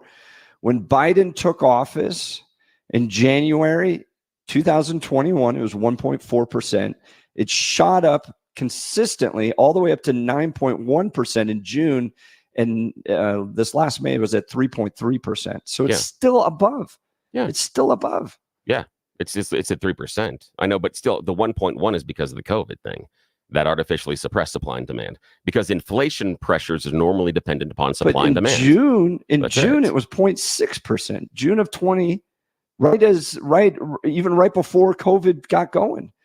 But I mean, again, just the idea that somehow under Biden-Harris or Harris-Walz, there's more optimism about the economy. No, again, we can talk because optimism and feelings are subjective. But I was asking you about how we judge prosperity, and based on the judges, based on judging for prosperity. Oh yeah, they absolutely are. And again, I'm not saying that the American voter is going to make their decision based on knowledge or reality or anything else. No. You can go and choose your vote and vote for whoever you want. Go right ahead based on whatever thing you want to vote for. I mean, if I'm in England and I'm voting for London's mayor, I'm voting for Captain Binface because I just like him. I think it's hilarious. So again, I'm not saying that this is, again, I'm rather silly as far as my voting behavior as well. But it's the narrative arc that, again, as you outline, if Biden created this enormous inflation, then he also needs to have credit for getting it back down to 3%. If he doesn't get credit for bringing it back down, then he can't blame him for bringing it up. It's one or the other. You can't say, well, we only get to blame him for going up, but somehow something else came in. Really maybe it was Harry Potter. Really high. Usually it's right around 3%. That's usually where it sits. Cost of living increase, COLA raises are about 3%. Cost of living increases are about 3% per year. You should feed into your budget that everything's going to grow based on price 3% a year. That's why all the people, and I'm getting closer to that person than you. It's why all the old guys at the diner at 4:30 in the afternoon at the Blue Plate Special are talking about how much they used to pay for a Coke and how much a gallon of gasoline cost. But it's never gone back there. So the issue is, the over inflation time, rate in up. 16 was 1.2%, 17, 2.3%. It got up to 2.4%, but 19 was 1.8%, 20 was 1.25%. So it seems to be like the average is more on the ones and twos. Anyways, we got to get to the phones. All right. And we've got Jennifer Schubert-Aiken coming up. Billy, you said Craig? Gary. Yep, Gary, Gary, you're on the Jeff and Bill show. Good morning. Did you watch the Elon Musk or listen to the Elon Musk Trump spaces yesterday? No, I did not. I just kind of caught what you guys just played a little bit. But about optimism. Optimism, yeah. I mean, you also have to take into consideration too that Biden overturned a lot of the Trump policies on energy independence in the United States and oil and gas. So when he did that, that created the oil and gas prices to go up because we had to outsource to other places. And so that, the cost of moving goods, the cost of selling goods, the cost of manufacturing goods all went up because oil and gas went up. They also depleted oil and gas. Gary, oil and gas went up based on demand. And if you looked at domestic production has gone up under Biden. In fact, we are exporting more oil and gas under Biden than we were under Trump. Not by a lot, but under Trump we were positive by about 1%. Now we're positive by about 3%. But isn't that because they also depleted a lot of our stockpiles too? I mean, didn't they sell off a lot of what we already had just kind of sitting around? Yeah, but we've done that and cycled that a number of times. Then you put it back in. And the reason the stockpile was sold off last time is because OPEC was messing in the market. OPEC decided to cut production in order to increase price of oil per barrel. And the only way the Americans can impact that immediately right now is to use the existing oil and push it back into the market, and that pushes the price down. That's part of the reason that strategic oil reserve is there. Even if we were pumping, even if we were pumping at a higher rate here in America and OPEC cut production, price of oil barrels still go up because you're constraining supply. The only way you bring that supply, the only reason you bring that price down is by increasing the supply in a manner in which you wouldn't be able to do by just saying we can't, in America, you can't turn the spigot on more. It's not like your garden hose. It takes time in order to ramp up production. Well, And it does. Biden And has. yesterday they talked about how Biden canceled ANWR, 7 oil and gas leases in the Arctic National Wildlife Refuge in Alaska, which Alaskans seem to want to have. I really appreciate the call, Gary. Thanks, We've Gary. got Call to us get again, to man. Jennifer Schubert-Aiken. Billy, can you pull her up? Yeah, she's here. Oh, great. Jennifer Schubert-Aiken. I absolutely adore her. First of all, she's a very kind person to be around, but she has run some of the most impressive marathons in the country. She's a regular runner at the Boston Marathon. I think she's well over, I think you're at 30. Are you at 30 finishes at Boston right now? 30 finishes at Boston. Hard to believe, Jeff. Good morning.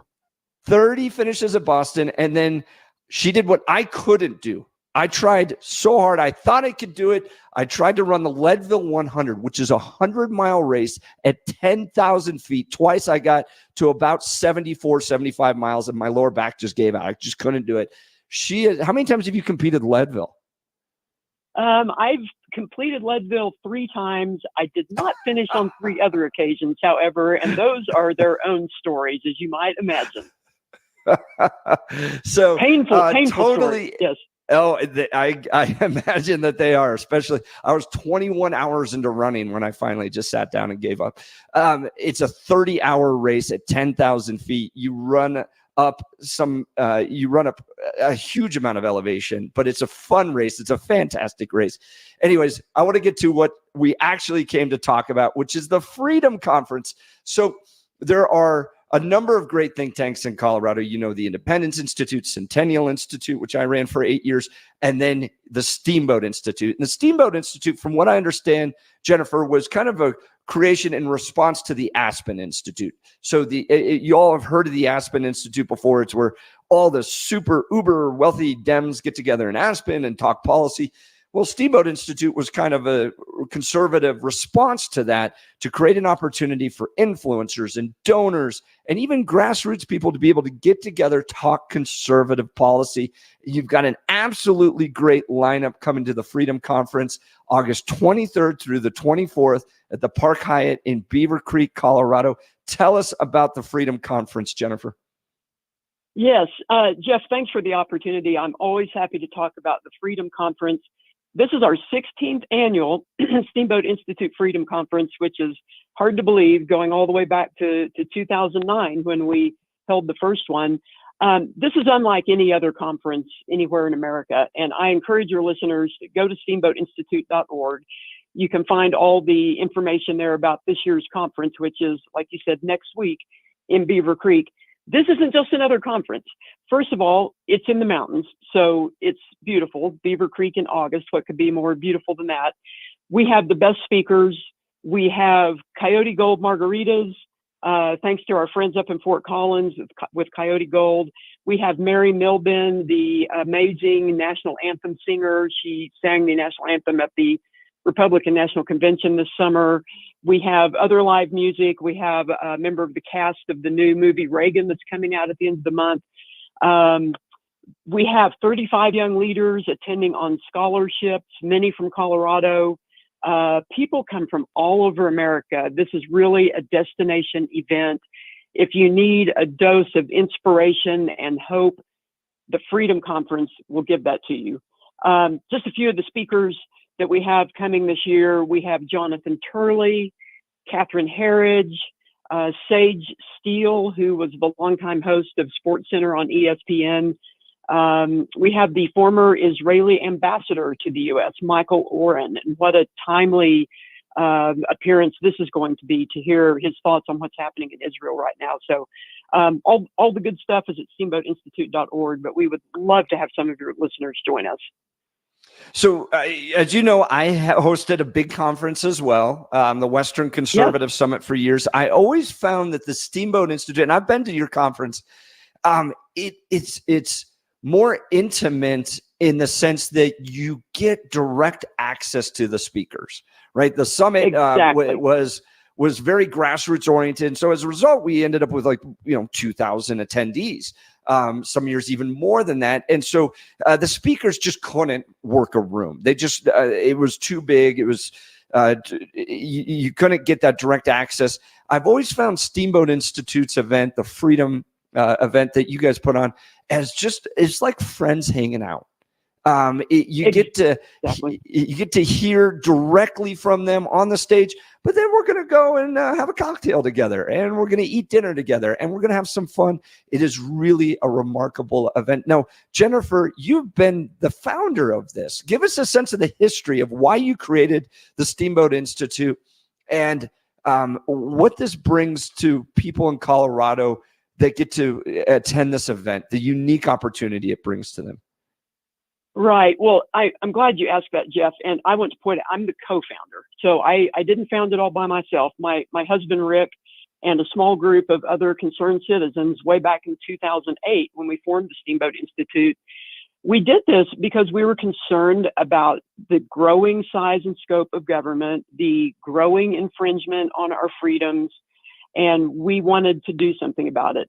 And we all had full-time jobs. For the first 5 years of the Steamboat Institute, we didn't even have any paid staff. It was totally volunteer. It finally grew to the point where we realized that was not sustainable. And so I turned at that point my full-time and attention and career to the Steamboat Institute. But as you said at the beginning of this interview, we did form this to be the conservative alternative to the Aspen Institute. And we had a little fun with the name, calling it the Steamboat Institute. And that really resonated with people. By the way, Steamboat is better than Aspen. I will tell you that as someone who visits Steamboat every summer, it is better than Aspen. Well, thanks, Jeff. And we have many supporters in Aspen who tell us the same thing. So that's somewhat interesting. We're very proud of that.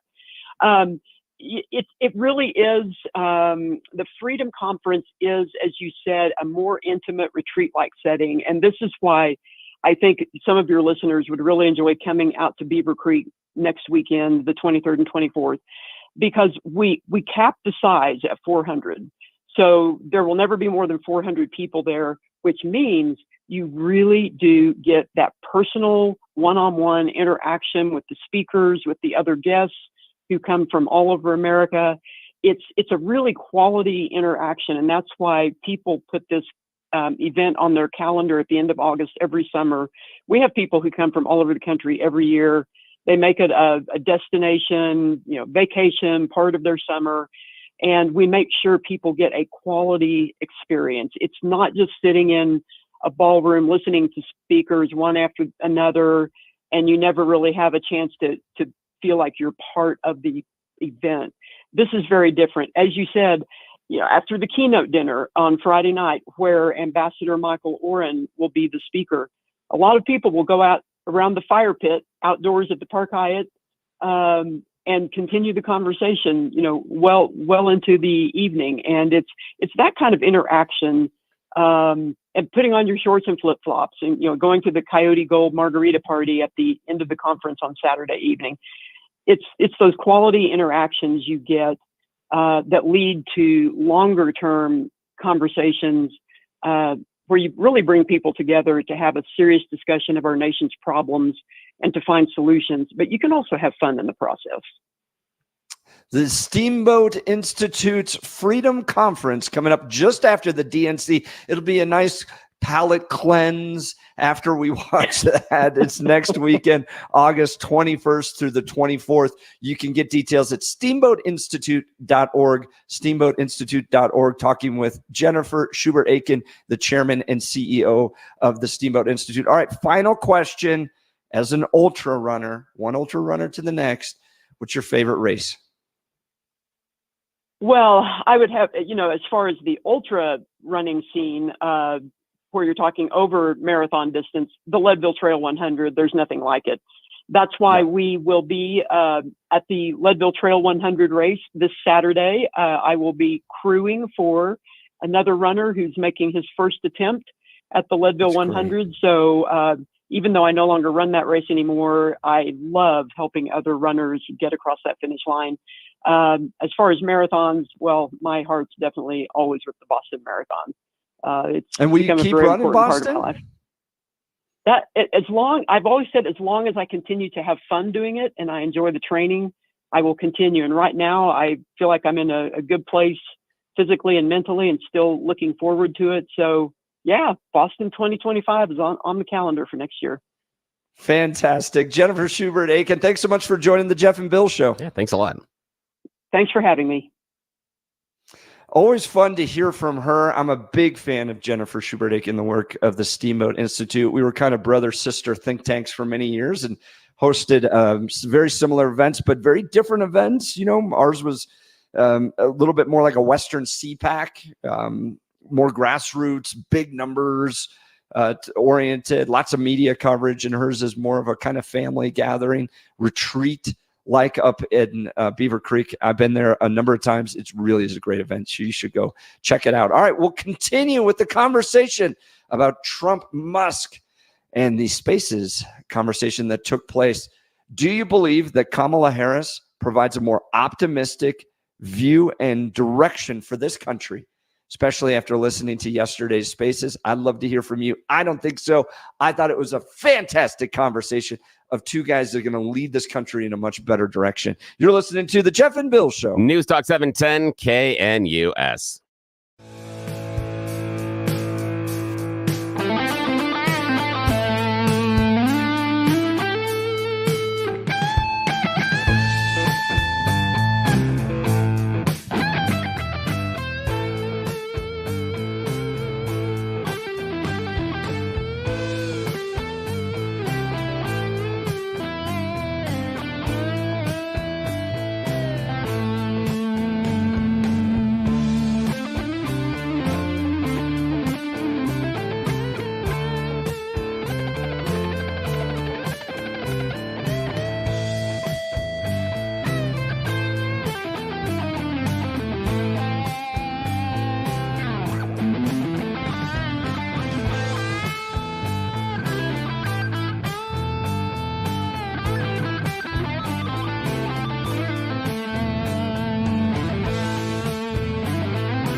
Guilty. Did I get to 7, Billy? 7. Yeah. Guilty. Oh my goodness. Wow. Tina Peters found guilty on 7 charges, not all of them, 10. And Phil Weiser spiking the football. Yeah. Today's verdict is a warning to others that they will face serious consequences if they attempt to illegally tamper with our voting processes or election systems. I want to be clear. Our elections are safe and fair. In fact, Colorado's election system is the gold standard of the nation. And make no mistake, my office will continue to protect it. At what point do you think he's going after Jenna Griswold? I don't know. Yeah, when is he going to do that? The thing is, and after he did that speech, he tore off his shirt and then he pumped the pythons. I'm running wild. Yeah, he did the Hogan thing. That's what he did. So in the 8 o'clock hour, Jimmy Sengenberger is going to join us. He joined us yesterday to give us an update on the trial. Said they were going to deliberate, and I think they deliberated for like 7 minutes or something. Yeah, who knows? I think the actual time seemed was 4 very hours. quick. It was really quick. Was it 4? Yeah. Yes, 4 hours and a is half hours. Nothing. That is nothing in this type of case. When you're dealing with 10 charges and the number of 10 felonies. charges? Yeah, 4 hours is nothing. That means they got in there and just got to business. That this was not much of a discussion. That the jury walked in there and went, yeah. How do we come to this conclusion? Yeah. So in the next hour, we're going to get into what happened, Jimmy's sense on this, and, give us, kind of a call if you think that our elections are the gold standard. I'd love to hear from you, but we'll continue next. You're listening to the Jeff and Bill Show. News Talk 710 KNUS.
It is 8 a.m. in the Mile High City. Good morning, Denver, Colorado. You've tuned in to the Jeff and Bill Show on 710 KNUS. I'm your coach, along with Bill Thorpe, bringing you the freshest insights and hottest takes from the right, left, and center. It's a beautiful day in the greatest country in history, and we're gearing up for a whole nother hour of engaging discussions, critical analysis, most importantly, your calls and texts, because this is where Denver's voice is heard loud and clear. If you go to those other stations, they're just going to give you a monologue, tell you what to think. We want to hear what you have to think. So give us a call, 303-696-1971, or text us on a phone number today, because I think there's a little technical difficulties with the apps there. 720-892-6757. That's 720-892-6757. You can text the show directly there. When we get back from the news with Blake Olson, Jimmy Sengenberger is going to join us. He's a columnist with the Gazette, an investigative reporter, giving us all the details on the Tina Peters trial. 7 counts she was found guilty on. What does that mean for her? Could she be going to prison? What does this mean for election integrity in the state of Colorado? And what do you believe about our elections? That's what we're going to be spending the next hour focused in on. So phone lines will be open as well as the text line. But let's first check in on the news with Blake Olson. Good morning, Blake. Hey, good morning, Jeff. 66 and partly cloudy, expecting a high of 87 today.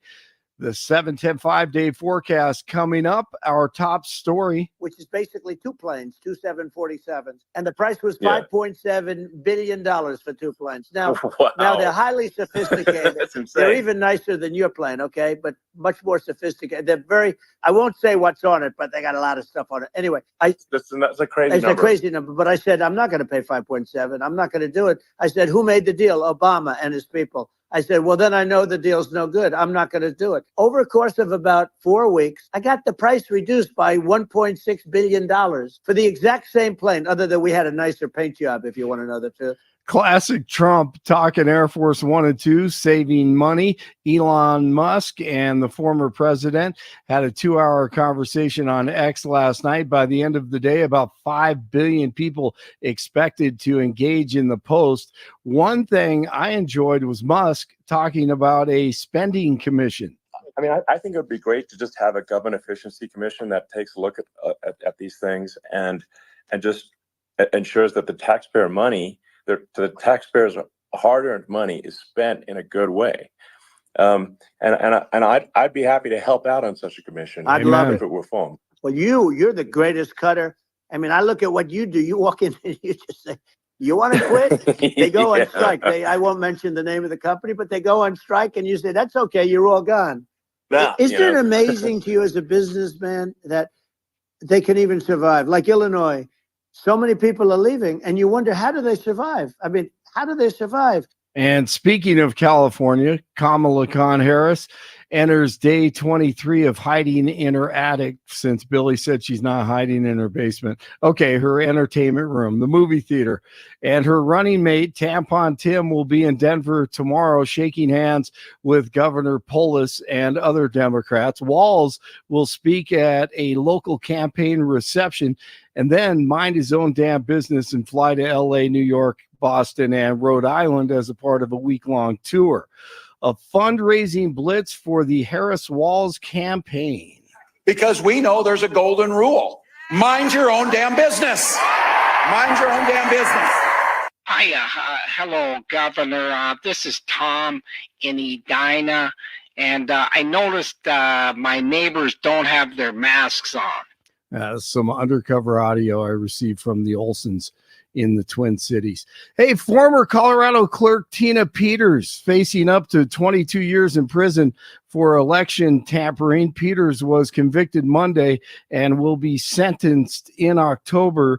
Prosecutors argued she let an unauthorized person access Mesa County's voting equipment in 2021 and make a copy of hard drives as well as pictures of passwords, and then tried to cover it up. As to count 1, we, the jury, find the defendant Tina Peters guilty of count number 1, attempt to influence a public servant. The message this verdict sends is that we will not tolerate anyone who tries to compromise Colorado's elections. Secretary of State Janet Griswold Second Amendment supporters announcing a Second Amendment caucus at the state capitol, and Representative Ryan Armagost joined Jeff and Bill this morning as the misunderstanding on guns and the challenge to educate continues. We need to stop thinking of these tools as methods of crime, and these tools are more methods of protection, and why and how. So getting people to come and understand that, because yes, the dynamic has changed.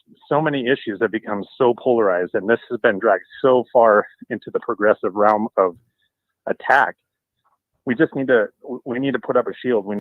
Voters are headed to the polls in several states today as Connecticut, Minnesota, Vermont, and Wisconsin all hold primary elections. In Minnesota, progressive Congresswoman Ilhan Omar will defend her seat against former Minneapolis City Council member Don Samuels. The contest comes after two other members of the so-called progressive squad, so-called, that's the way they wrote it. Yes, they are progressive. They're crazy. The squad, Jamal Bowman and Cori Bush, lost their Democratic primaries this cycle. Arizona over the Rockies, 5-4. First pitch tonight, 7:40 in Arizona, 61 in Boulder, 64 in Glendale, 66 in Denver. Jeff and Billy continue. Hey, Jimmy's coming up. All E's, no A's, no I's. It's Tuesday. Blake Olson, News Talk 710, KNUS. Monsoonal moisture remains partly cloudy to mostly cloudy. Watch out for patchy morning fog. Highs into the 80s with afternoon and evening showers and thunderstorms, some lingering into the night. Some may produce heavy rain, low tonight near 60. Mid-80s Wednesday, afternoon and evening thunderstorms. More of an isolated thunderstorm pattern Thursday and Friday, and warmer. Weather sponsored by branchplanning.com. Secure your future retirement with a reliable income stream. Annuities can provide guaranteed payments, giving you peace of mind. Get your complimentary review at branchplanning.com or call 720-651-9800. I'm meteorologist Don Day in the 710 KNUS Weather Center.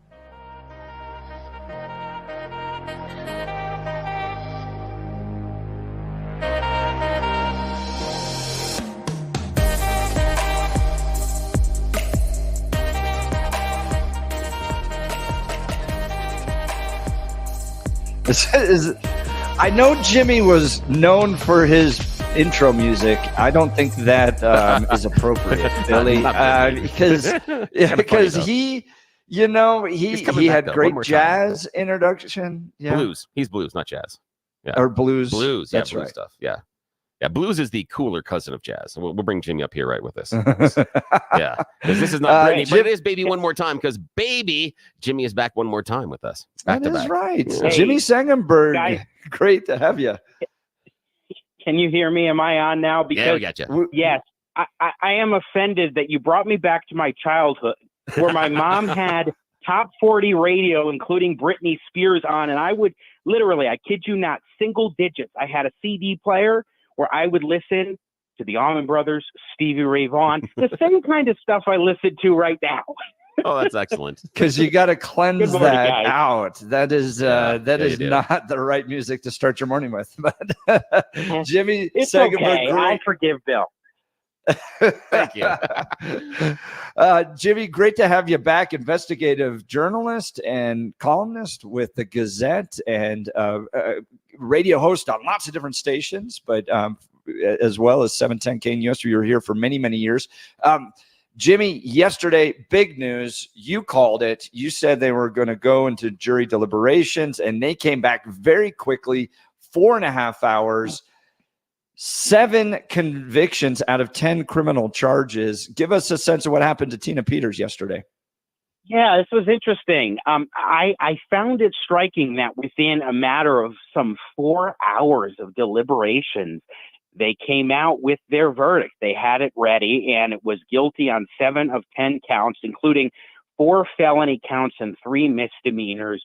The 3 counts, charges that she was not convicted of, that she was acquitted on, found not guilty, were also felonies. And we can talk specifically about those in a moment. But the ones that she was convicted on particularly have to deal with attempts to influence a public servant, which is basically 3 different members of either the county clerk staff or the Secretary of State staff were actively misled in order to allow a man by the name of Conan Hayes, a hacker, computer hacker, and a 1990s pro surfer, into the election server room, the tabulation room, pretending to be another guy named Gerald Wood.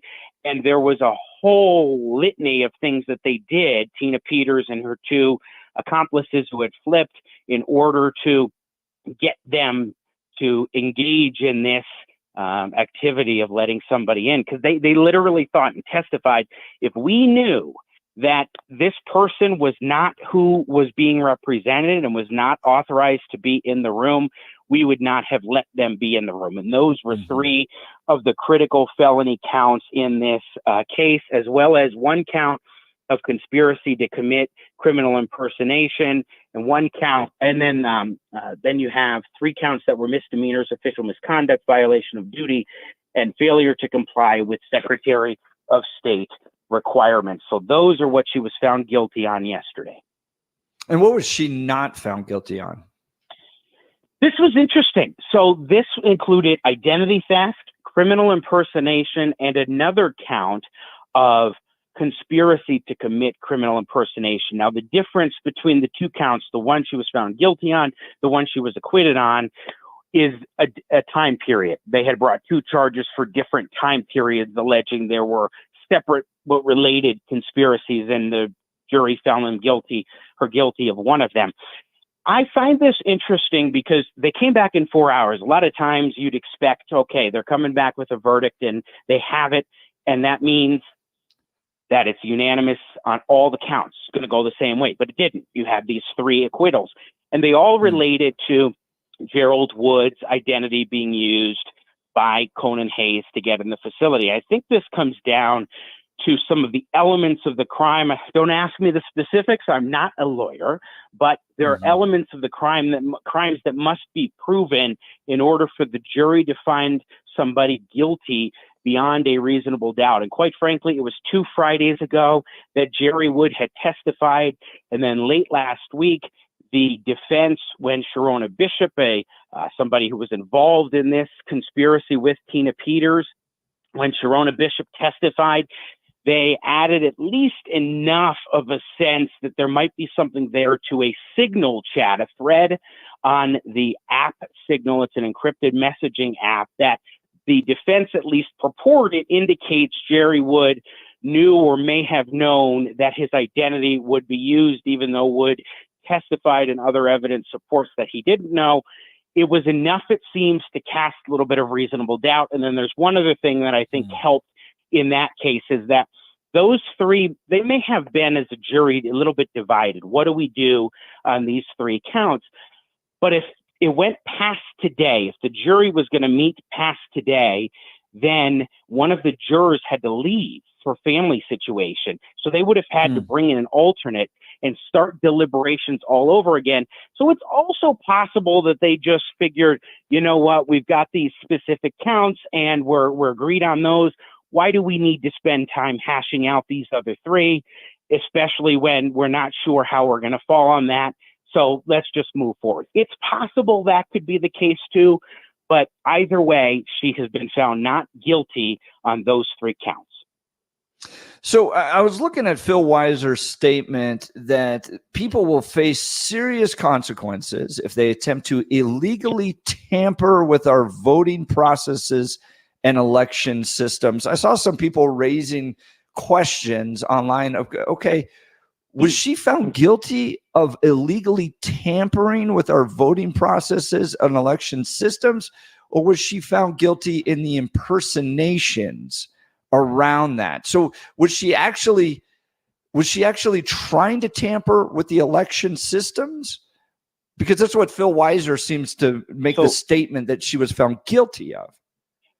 So it is an interesting question because that's what she was doing fundamentally, and that she needed to get, in her mind, evidence to prove something was amiss, something was fraudulent about our election. She did not prove that. If you look at her reports, they're bogus conclusions, but She was not found guilty of anything to do with actually tampering with elections. Instead, it was crimes around the conduct required for, in essence, a cover-up of what would get the person in the room. So it was the surrounding crimes to what happened. Be able to get a guy named Conan Hayes in the room under the auspices of somebody else. So yeah, this was not actually an instance where somebody was found guilty of anything to do with the election specifically, except insofar as there was a violation of duty and failure to comply with Secretary of State requirements. Those probably you could say have some connection to more into the tampering, but it's around how they went about doing that, this group with Tina at the center, of course. Yeah, kind of the fake IDs, taking somebody else's IDs and then uploading this to the web and allowing people to kind of pour through it, all that stuff. That's where it seems like the criminal convictions were around. But at this point, are there going to be appeals? Have you heard from Tina Peters' side? By the way, we've invited her on the show. She's welcome to come on and explain her side of all this. But Jimmy Sengenberger has been covering this, writing about it in the Gazette. What is your sense about next steps? And is there a chance she might go to jail? There is. I've seen calculations from 7.5 to 22.5 years in prison for the charges on which she was convicted. Again, 4 felonies and 3 misdemeanors. I think it's certainly plausible that there is an appeal, but I honestly don't see, guys, what grounds that appeal could be. I mean, they could be trying to argue they weren't able to make a defense. That's what Tina gave us a reason last week for declining to testify after back and forth earlier with the judge. Later in the day on Friday, she said, I'm not testifying because you won't let me present a real defense. Well, they weren't trying to present a solid defense. What they were trying to do was simply introduce evidence about elections and one thing to do with this Conan Hayes guy. And that's what they wanted to make this about, and the judge wasn't having it. So it wasn't that they weren't allowed to make a defense. It's that they had to make a defense that was relevant to the charges, not say about ends justify the means or an attempt to get the jury to look at this and say, well, she did good work in her attempts, so we're going to exonerate her and find her not guilty on all charges under basically the view of jury nullification. So I don't see how an appeal could really fly for Tina Peters on these convictions. Jimmy Sengenberger. Sorry, go ahead. Go ahead. Sorry. Go ahead, Jeff. I was going to read Tina's response please. yesterday. This was her tweet. I'm taking the day off to grieve for the people that have been hurt by Dominion brand voting systems and the Secretary of State's attorney's actions to steal their vote and their voice. I will continue to fight until the truth is revealed that was not allowed to be brought during this trial. This is a sad day for our nation and the world, but we will win in the end. Keep the faith and continue to pray. Galatians 6:9, let us not be weary in well-doing, for in due season we shall reap if we faint not. Jimmy, Bill, you had a question. I'll let you go, and then I'll get to my question. Oh, okay. Yeah, Jimmy Sengenberger, talk show host, columnist, joining Jeff and Bill live. You've heard him for years and years here, and now he's spreading his wings, and he's on other stations doing great things, and we appreciate him giving us a little bit of time this morning, and he's also a close friend. I like Jimmy a lot. Now, I appreciate all the work you did. You spent more time on this case than anybody that wasn't in the courtroom. You spent time, almost 95% of this, watching and listening. The question I have is twofold. In your opinion only, what was the strongest attack by the prosecution?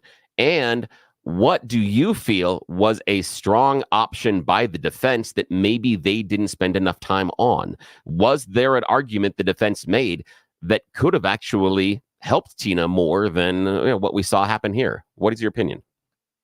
I'd really have to think through that second one, Bill, and kind of look back at notes to see if there is something in that regard. I think they latched on to the only thing that did provide that reasonable doubt, which was enough with the distance, the rearview mirror of Jerry Wood's testimony from 2 Fridays ago. They were able to make this Signal chat, again, purporting on this encrypted messaging app, where they purported to make it seem like, and just to be clear, this thread was only on one phone, and it was found in a hidey hole that was basically, according to the prosecution, in Tina Peters' house, intended to keep evidence from the prosecution. And so that's just an interesting side note. But that was the one thread that I thought they could really tug on, was a Signal thread where they said this was evidence that Jerry Wood was in on it and knew that his identity was going to be used and therefore consented. It created enough, I think,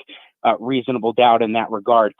I would say, in terms of the prosecution's arguments that really were particularly incisive, is when, frankly, it was when they would object, because they did it in a way that was by and large upheld by the judge. I think when you are noticing that the defense is going down these rabbit holes that are irrelevant, and you say objection, relevance, and the judge goes yes, or they have the pretrial order that they reference, either way, it was effective, I think, at bringing back the discussion with the witnesses to the charges at hand, and not allowing these tangents that would arguably have confused the jury on issues that really are unrelated, even though both Tina Peters and Phil Weiser, as well as Jenna Griswold, would like to make this simply about, like it was an election crime that she was found guilty of. Interesting. Go ahead. Talking with Jimmy Sengenberger, a columnist with the Gazette, on the Tina Peters conviction that took place yesterday. Jimmy, I want to now just pivot a little bit to Donald Trump's role in this. Okay. Look, a lot of us after 2020, there's an old saying out there, I don't know what's wrong, but I can smell sulfur. You kind of felt like you looked at the election and you're like, all right, this doesn't feel right. There's something weird going on. You have all these jumps that are taking place late at night. And I think rightfully so, a lot of people were skeptical about what happened in 2020. And then Trump comes out and goes, we're going to marshal this big challenge. And we're going to go out there. And a lot of people put a lot of their careers on the line for this, whether it's Rudy Giuliani, Jenna Ellis, Tina Peters. We're going to go out there and we're going to figure it out. And we're going to release the Kraken. And we have all these things happening. And I think a lot of people are going, okay, well, there's probably something there. There's a lot of things going on there. And then what I've seen happen time and time again is things don't appear. And what ends up happening then is these people kind of get left out there. Jenna Ellis kind of got left out there. Trump didn't help her with any of her legal costs. Tina Peters, raced out there, did all this stuff, and I don't see Trump anywhere in the midst of this. Do you see Trump at this point distancing himself from all this? Is he going to come to Tina Peters' rescue? Mike Lindell seems to be sticking with her, but what about Trump? Oh, gosh, I wouldn't touch this with a pole that was 1,000 feet if I were Donald Trump. I do think that he has separated himself from this talk. He realizes it's a distraction. Heck, he's really even encouraging people to vote by mail or take some of the things that he was sort of casting a pall on beforehand. He's now embraced because he recognizes these are the tickets for us to win. And I think he's got to stay in that regard. I actually would completely separate the whole Tina Peters saga from Donald Trump, though, because while Trump was the impetus of sort of planting that idea out there of a stolen election widely, it was people like Tina Peters, funded by people like Mike Lindell, whose Lindell Defense Fund was financing legal defenses has been for Tina Peters and for others. And you have this whole web of lawyers and election officials and others that are trying to prove what can't be proven using money from the likes of Mike Lindell. I think that what happened is some of these people like Lindell got so deep into this because they really got specific with their claims. And then from there, the lawsuits started coming. And then they had to find out ways to defend the lawsuits, which we found that out quite clearly in Tina's trial, where the defense literally acknowledged that she was gathering evidence for Lindell's defamation defense. So I think that this took on a life of its own, and Trump has very little to do with a case like this. Now, to that point, we have hosted Chris Murray, who's been in lots of these battles over votes and over the years as an attorney. And he said, you can go out and question. You absolutely can. But at a certain point, especially if you're a lawyer, if the evidence isn't there, you have to acknowledge that. You just can't continue to promote these ideas and theories, especially as a lawyer. And that's where he said some of these attorneys have gotten into trouble is that they started to find out that the facts weren't falling in their case, and they continue to promote these theories. And so, our culture is unique because I want to live in a country, Jimmy and Bill, where if you feel like something's wrong, you can raise questions about it, right? You can go out there and go, "What? This doesn't seem right to me," or "I don't know what's wrong, but I smell sulfur." That type of ideology, and question.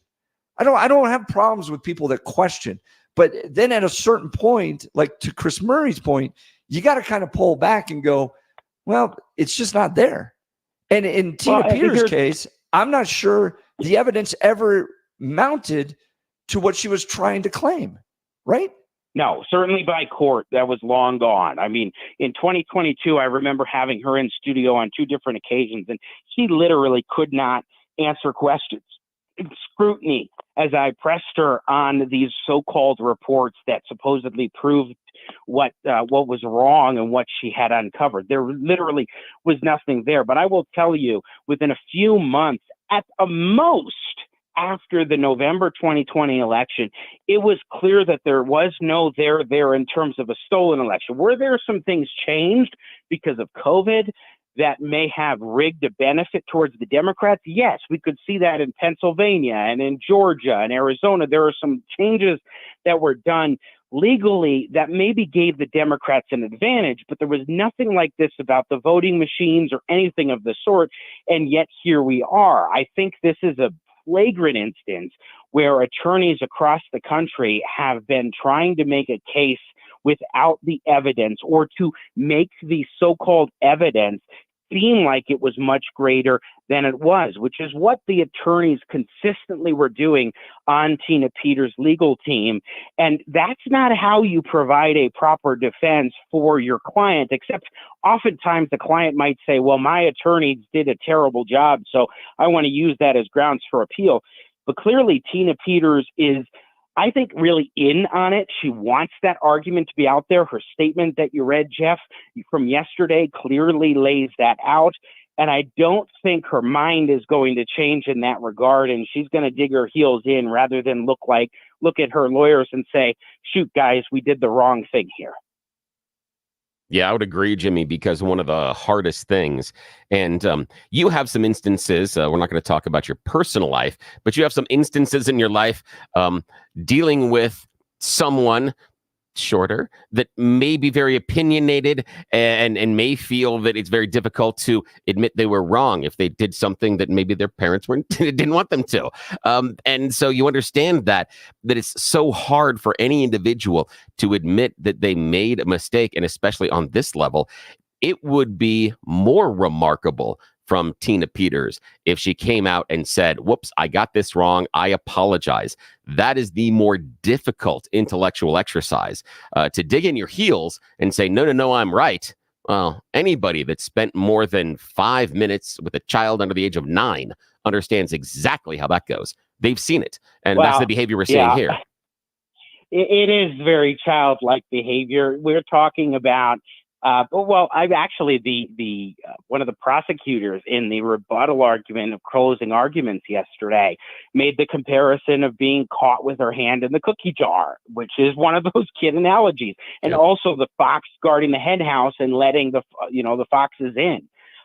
That I think really underscores the attitude here, that you have somebody who was so engaged and willing to prove something that she felt was so true and so right or whatever it is, and was just devoted to doing this. She'd take illegal actions in order to make that happen, and then, like a child, just cannot admit that she was wrong, and even after getting consequences for that, big time out. Jimmy, I've heard from other attorneys around that whole thing that happened in 2020 that if they admitted that at certain points that the evidence just didn't line up, they were typically not brought up on these type of charges to lose your law license, and those it's been those that have just doubled down over and over and over again.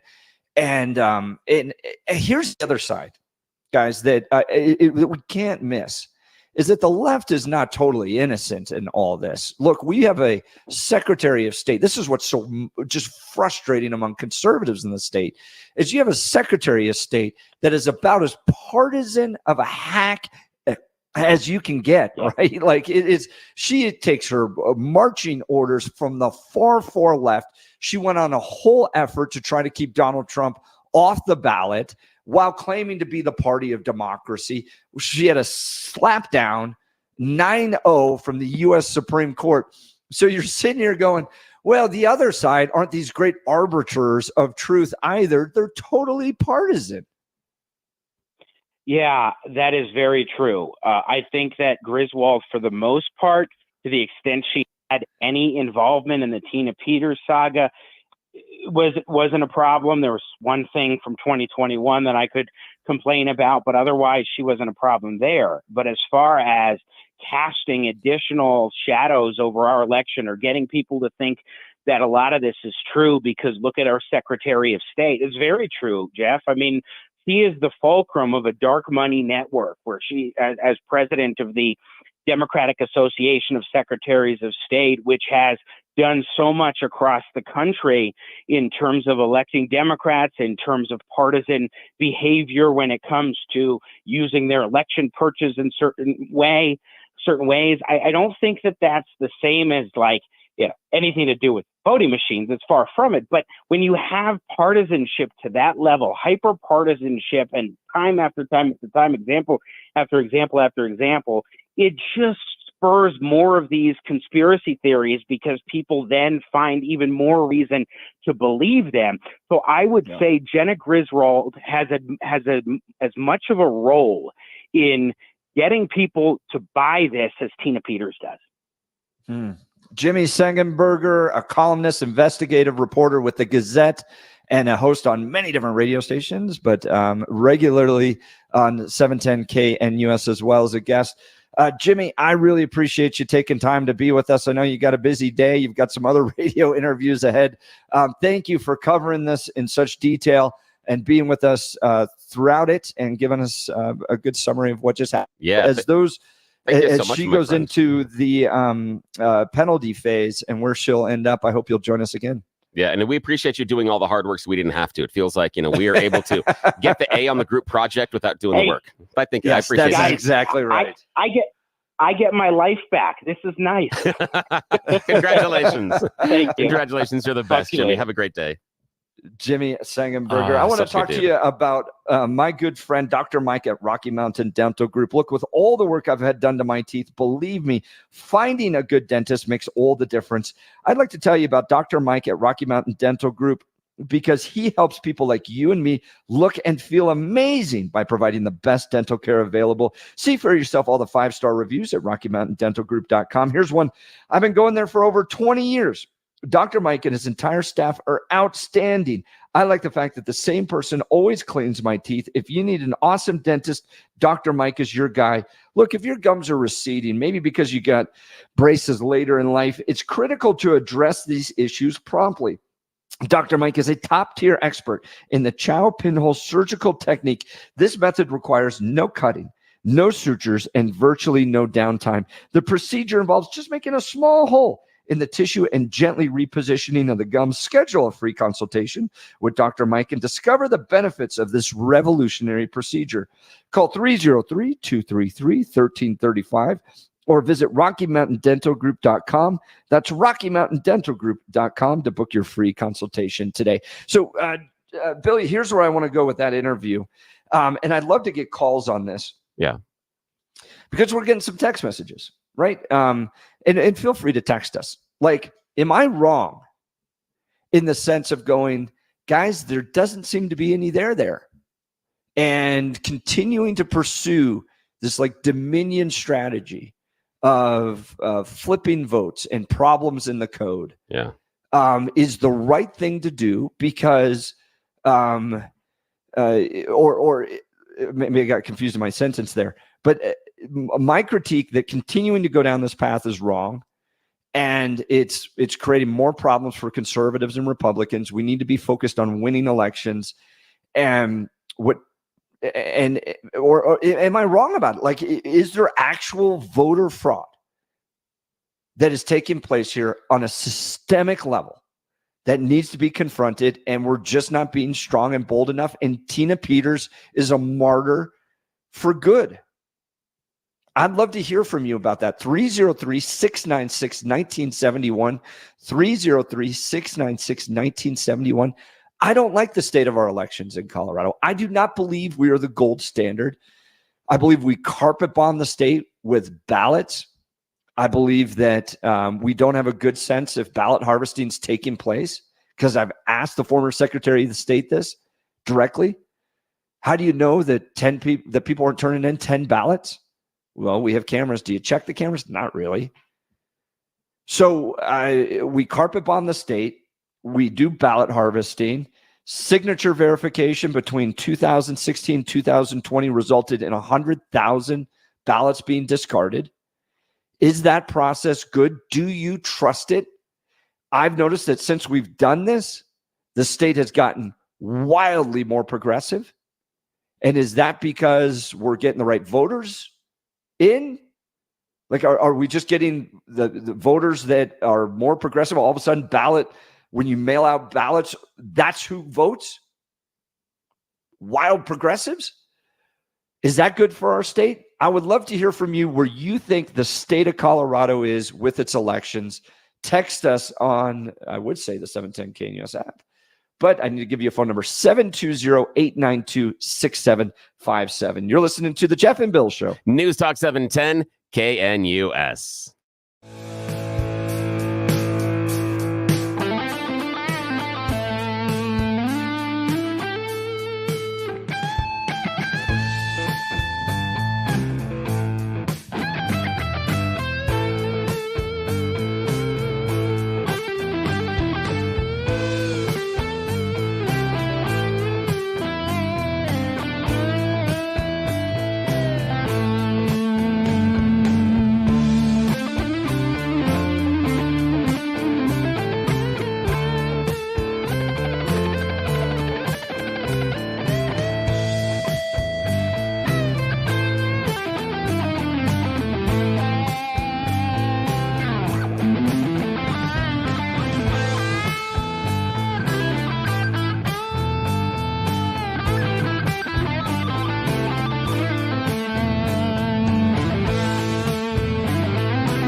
and Bill. We're diving into a hot topic. Tina Peters guilty. Former Mesa clerk convicted of 7 charges. Is she a martyr? Is she being railroaded by a leftist effort to control our election? She went out there, tried to prove there was massive fraud taking place, and she shouldn't be going to jail for it. Or is she wildly misguided? There's no provable fraud. She shouldn't have uploaded and compromised the security and the data of the voting machines, and she's rightfully convicted. What do you think? Give us a call, 303-696-1971. Let's start with Ralph, Colorado Springs. You're on the Jeff and Bill Show. Good morning, Ralph. Yeah, how you doing? As far as what Tina Peters proves, Tina Peters, Rudy Giuliani, the Kraken, and others simply prove how loyal Donald Trump is to his disciples. He demands absolute loyalty to him, but Trump is loyal to no one except himself. And now you've got Lindsey Graham, Ted Cruz, Dave Williams, a whole bunch of others who are riding on the back of Trump's tiger and don't dare try to get off. Or he's going to do to them what he didn't do to Peters, which is support her. I am surprised. I'm a little surprised that we haven't heard from Donald Trump about this, right? If the election was rigged and you have this massive fraud taking place and you have somebody like Tina Peters, or even let's say Jenna Ellis, right? Jenna goes out there. She's working for the campaign. She goes out there, defends her boss, right? And right after 2020, I don't blame people for questioning what happened because it seemed bizarre. And so we go out there. Okay, we're gonna mount this massive defense for election integrity. And I'm watching people like Tina Peters, Jenna Ellis, and others go out there and fight for it. And then I don't see Trump coming to their defense. I think that's a very fair critique, Ralph. Well, let me give you a quote from a guy named Vladimir Ilyich Ulyanov, otherwise known as Vladimir Lenin. These people that Trump's followers are going to jail for him are useful idiots. He's used them. They're idiots. Goodbye. You know, Ralph, I do think that there is somewhat of a transactional nature how Trump deals with people in his circle, that it is a means to an end, that as long as you are useful to me, then you're fantastic. And again, some of it is based on behavior, and Michael Cohen is a good example. Cohen, he thought, was a wonderful lawyer, but as soon as he turned on him, all of a sudden he became the worst possible snake ever. And then you have Trump saying that he only hires the best people. And then when people in his administration leave and go, oh my gosh, that was crazy, all of a sudden they were horrible people that never should have been placed there in the first place, neglecting the fact that Trump put them there. So either it's a knock on his administration. Yeah, it's either a knock on his administration or a knock on his decision-making process. Yeah, it's one or the other. I rest my case. Yeah, I mean, Trump is going to get get a question about Tina Peters. He's got to. A journalist is going to ask him, what do you think his response is going to be? That she was unfairly treated? Well, he's going to say the election was rigged and the election was stolen, and Tina Peters is not going to support her. He's just going to simply say that she realized, the truth that Donald Trump is saying. Yeah, he's also going to probably say she's a great person, a wonderful American, maybe throw in patriot, and then talk about her being treated awfully and poorly and something else. Those will be in there. Yeah, and no money, no payment of legal bills, no legal help to anybody. Look at them all that have been, how shall I say, abandoned by the Donald. I wouldn't follow him because I don't trust him. So are you going to vote for Kamala Harris?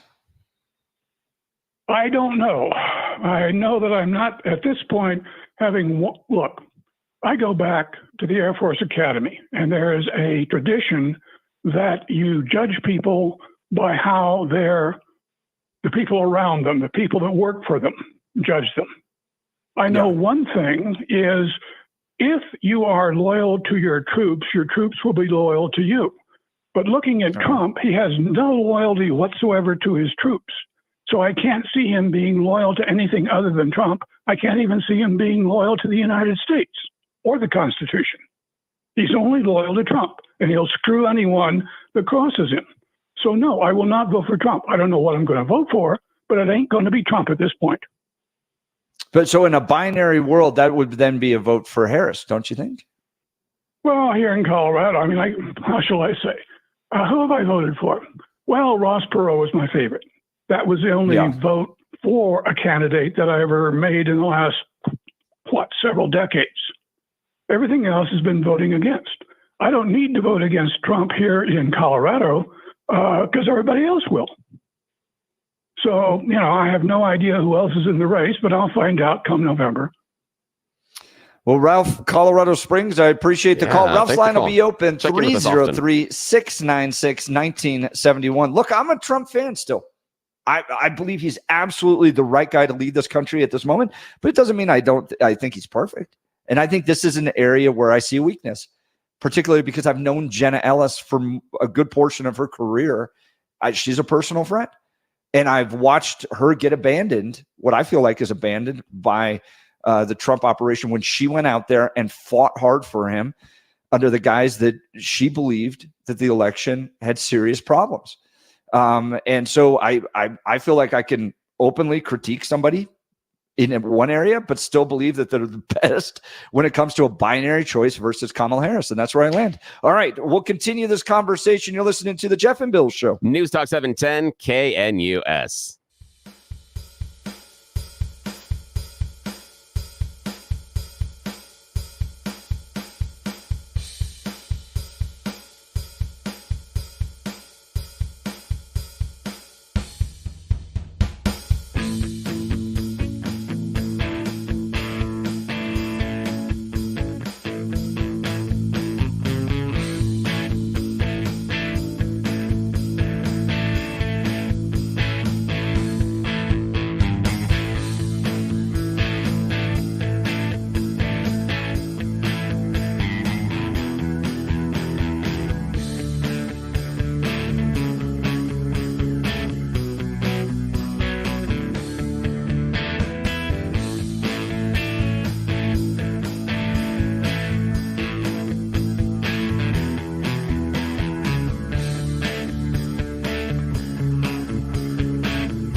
Guilty, guilty, guilty, guilty, guilty, guilty, guilty. Tina Peters found guilty of 7 charges out of 10, found not guilty on 3 of them. We're going to continue this conversation in the next hour because the phone lines are jam-packed.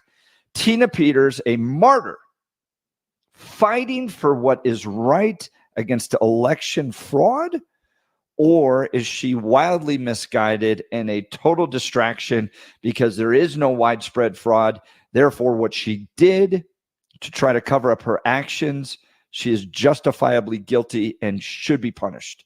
Where do you fall along the lines on this? And then, Billy, in the 9 o'clock hour, I also want to get into what I thought was one of the most clear distinctions yesterday in the conversation between Musk and Trump with regards to leadership of a nation.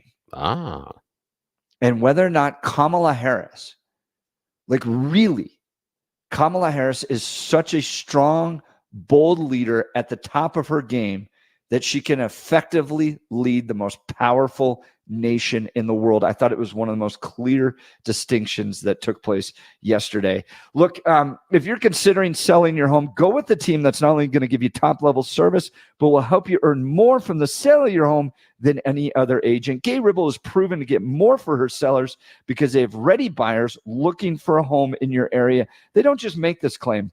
They can sit down and actually show you a list of over 14,700 buyers. The Power Home team specializes in making sure you get the most amount of money in your pocket. Visit gayasthebuyers.com. That's GAYE hasthebuyers.com, or give them a call at 833-301-SOLD. We'll continue this conversation. You're listening to The Jeff and Bill Show. News Talk 710 KNUS.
It is 9 a.m. in the Mile High City on this Tuesday, August 13th. Good morning, Denver, Colorado. You've tuned into the Jeff and Bill Show on 710 KNUS.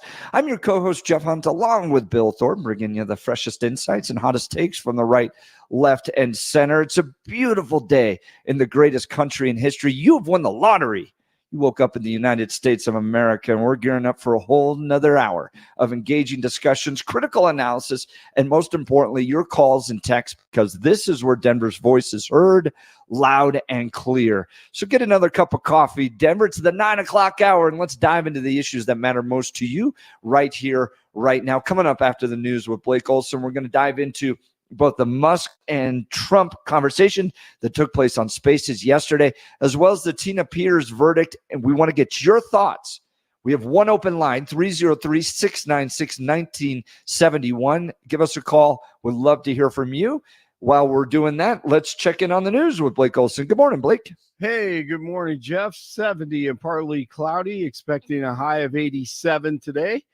The 7-10 5-day forecast is coming up. Our top story. As to count one, we, the jury, find the defendant Tina Peters guilty of count number one, attempt to influence a public servant. The message this verdict sends is that we will not tolerate anyone who tries to compromise Colorado's elections. Secretary of State Jenna Griswold, former Colorado clerk Tina Peters facing up to 22 years in prison for election tampering. Peters was convicted Monday and will be sentenced in October. Prosecutors argue that she let an unauthorized person access Mesa County's voting equipment in 2021 and make a copy of hard drives as well as pictures of passwords and then tried to cover it up. She was not found guilty of anything to do with actually tampering with elections. Instead, it was crimes around the conduct required for, in essence, a cover-up of what would get the person in the room. So it was the surrounding crimes to what happened. Jimmy Sangenberger, columnist and talk show host. Inflation slowed last month, and according to a key report, the July Producer Price Index shows a rise of 0.1%. The PPI measures prices that businesses receive for goods and services. Elon and former President Trump on X last night. You know, I never hear people talking about this, but I think this is, as Trump would say, huge. It's something that people have, I think, after the end of the Cold War, people have become complacent about, but they actually have forgotten that there are currently a lot of nuclear missiles that have targeting parameters for the United States from 100%. Other countries. And one of the things we're going to do is we're going to build an Iron Dome over us. Israel has it. We're going to have the best Iron Dome in the world. We need it, and we're going to make it all in the United States. But we're going to have protection. Because it just takes one maniac to, start something. We're going to have protection. And we're going to have, why shouldn't we have an Iron Dome? Israel has one. Some other places have one that nobody even knows about, frankly. But Israel has it. We're going to have an Iron Dome. Kamala Harris enters day 23. 525,600 minutes. And more, something like that, of avoiding the press. The reporters who are actually overly friendly to her and the left, she's avoiding them. And her running mate, Tampon Tim, will be in Denver tomorrow hugging Governor Polis and other Democrats and making weird faces on stage. Walz will speak at a local campaign reception and then mind his own damn business and then fly to L.A., New York, Boston, Rhode Island as a part of a week-long tour. Because we know there's a golden rule. Mind your own damn business. Mind your own damn business. Says the guy who set up a snitch line for Minnesotans to report neighbors who didn't wear the face diaper in 2020. Hiya, hello, Governor. This is Tom in Edina, and I noticed my neighbors don't have their masks on.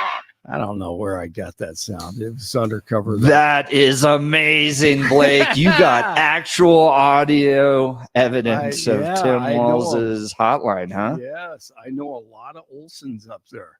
A lot of Olsons in that part of the country. You know, Blake, we were, you remember when Jared Polis was doing this little shutting down churches and keeping pot stores open.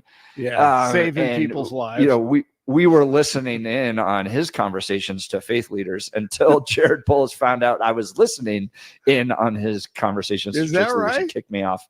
Yeah, they kicked me out. No kidding. I didn't know that. Do you have the recording of that? I might.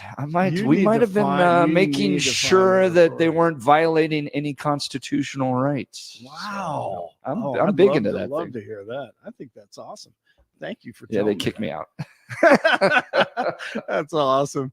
President Biden and First Lady Jill, remember them? They'll visit New Orleans today. They'll attend an event for the Biden Cancer Moonshot, which aims to cut the cancer death toll in half by 2047. Voters are headed to the polls in several states today as Connecticut, Minnesota, Vermont, and Wisconsin all hold primary elections. In Minnesota, progressive Congresswoman Ilhan Omar will defend her seat against former Minneapolis City Council member Don Samuels. The contest comes after two other members of the Hamas supporting squad, Jamal Bowman and Corey Bush, lost their Democratic primaries this cycle. Protesters against Israel and the U.S. are expected to be outside the Democratic National Convention in Chicago next week, just in time for Jeff as he pays a visit to the Windy City. The Hamas supporters say thousands of people will descend on the convention to protest the Biden administration's handling of the Israel-Hamas war or conflict. Arizona over the Rockies 5-4. First pitch tonight, 7:40 in the desert in Arizona. Let's see, it is 69 in Lafayette and 69 also in Centennial and 70 in Denver. Jeff and Bill continue. I just like that version. I like that a lot. It's Tuesday. Blake Olson, News Talk 710 KNUS. Deep monsoonal moisture remains. Partly cloudy to mostly cloudy. Watch out for patchy morning fog. Highs into the 80s with afternoon and evening showers and thunderstorms. Some lingering into the night. Some may produce heavy rain. Low tonight near 60. Mid-80s Wednesday, afternoon and evening thunderstorms. More of an isolated thunderstorm pattern Thursday and Friday and warmer. Weather sponsored by branchplanning.com. Secure your future retirement with a reliable income stream. Annuities can provide guaranteed payments, giving you peace of mind. Get your complimentary review at branchplanning.com or call 720-651-9800. I'm meteorologist Don Day in the 710 KNUS Weather Center.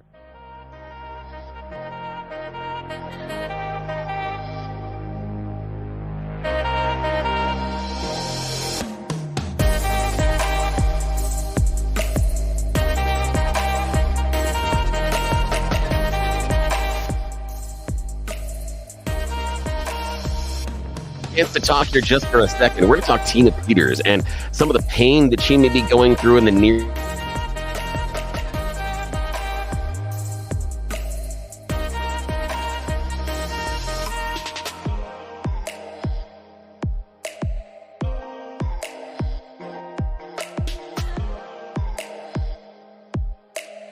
Medical professionals that I'm working with that has made an incredible difference in my life. You can check them out at balancewellspace.com. Balancewellspace.com. The difference is integrative medicine. That was kind of a new term for me. It means everything under one roof, that they are taking things like chiropractor, neuropathy, physical rehabilitation, wave therapy, regenerative care, trigger point injections, and so many other things, and placing them in one office. I go and visit Balance Well Space. I can get 5-6 treatments done, and I'm done an hour and a half. That would take a majority of my week, driving the appointments, waiting in the waiting room, and then driving back home. I can take care of it in one stop. They're in Lowry, brand new offices right across the street from Hangar 2. It's very easy to find and plenty of parking. Let me tell you about something I didn't experience this weekend, and it was pain. I was dumb. I went out with the family. We are celebrating my father-in-law's birthday. I haven't been feeling the pain that I have felt in my lower back for over 2 decades now because of what's been happening with balanced well space. So I was lazy. I was a dummy. I'm sitting wrong in my chair at the restaurant. Part of the way through the dinner, there goes my right leg. It's going numb. My left leg starts to tingle and hurt. I'm not certain at times I'm going to stand up straight and be able to do this. So I have to excuse myself from the table. I have to wander around outside the restaurant for a while and be just a dork because of dumb things I did. In the past, if this was a month ago before I started working with balanced well space, I am on the couch or in bed all day Sunday because my back would seize up on me. This Sunday, it was like 5 minutes and I was fine. I went out and did yard work. I had time to pull the car, my little precious car that I love to play with, out into the driveway and do a deep clean, something I've been wanting to do for months, but I was able to do it on Sunday after being stupid Saturday night because balanced well space is fixing what is wrong with me. The two lower vertebrae in my back are fusing together. We're separating them. We're doing some rehabilitation. I have more movement and less pain than I've had in decades. I want them to make the same changes in your life that they are making in mine. You're dealing with a neuropathy. They have some amazing treatments. What they've been able to do on my bum right shoulder that was broken about 30 years ago is nothing short of remarkable. They've been able to reduce so much of the built up scar tissue in there. The movement is simply incredible. I can now raise my hand above my head. I've been able to do that for more than 10 years. So check them out. Talk to Dr. Julie, Dr. Jess, B, Sarah, the entire team that I trust. I want them to make the changes in your life that they're making in mine. Do not live with that pain. I got one place that you can go, one place only, and they'll take care of it in one stop. It's integrative medicine. Check out my friends at Balance Wellspace, balancewellspace.com. I trust them. You can trust them too. Jeff, what's on your mind today? Well, I'm glad to hear you're getting the treatment you need. Oh, thanks, man. It is life-changing. Great to hear. Yeah. All right. Let's get into, I think we got calls around Tina Peters. Bill, we'll start with Francis in Golden. Francis, you're on the Jeff and Bill show. Good morning. Morning. Hey, guys. How's it going? Good. What do you think about this verdict? It's not unexpected. I think it was coming down the pike no matter what. And it sounds like, here's the problem with the Tina Peters thing, I think, is I think that she's almost a victim of all of this election denying nonsense. It has a lot of people are. And I think that Jeff, you're right. When suddenly you wake up the morning after the election and you're like, whoa, how did this happen? Where'd we get here? Something smells funny. Like you said, sulfur. Well, here's the problem is that it probably did smell funny. And it's because people didn't expect that outcome. They weren't looking really ahead. They weren't really examining polls. And so it seemed like the world shifted and there had to be a reason for it.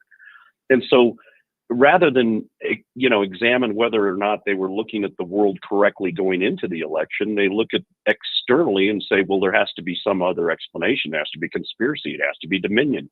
It has to be something else. And you get so wrapped around the axle on this stuff that it to this date, there's never been any there proven. I mean, none of it. And it's been a constant distraction on the election deniers part where they just jump from thing to thing to thing to thing with and everything they jump to gets debunked. And I think Tina fell right into this.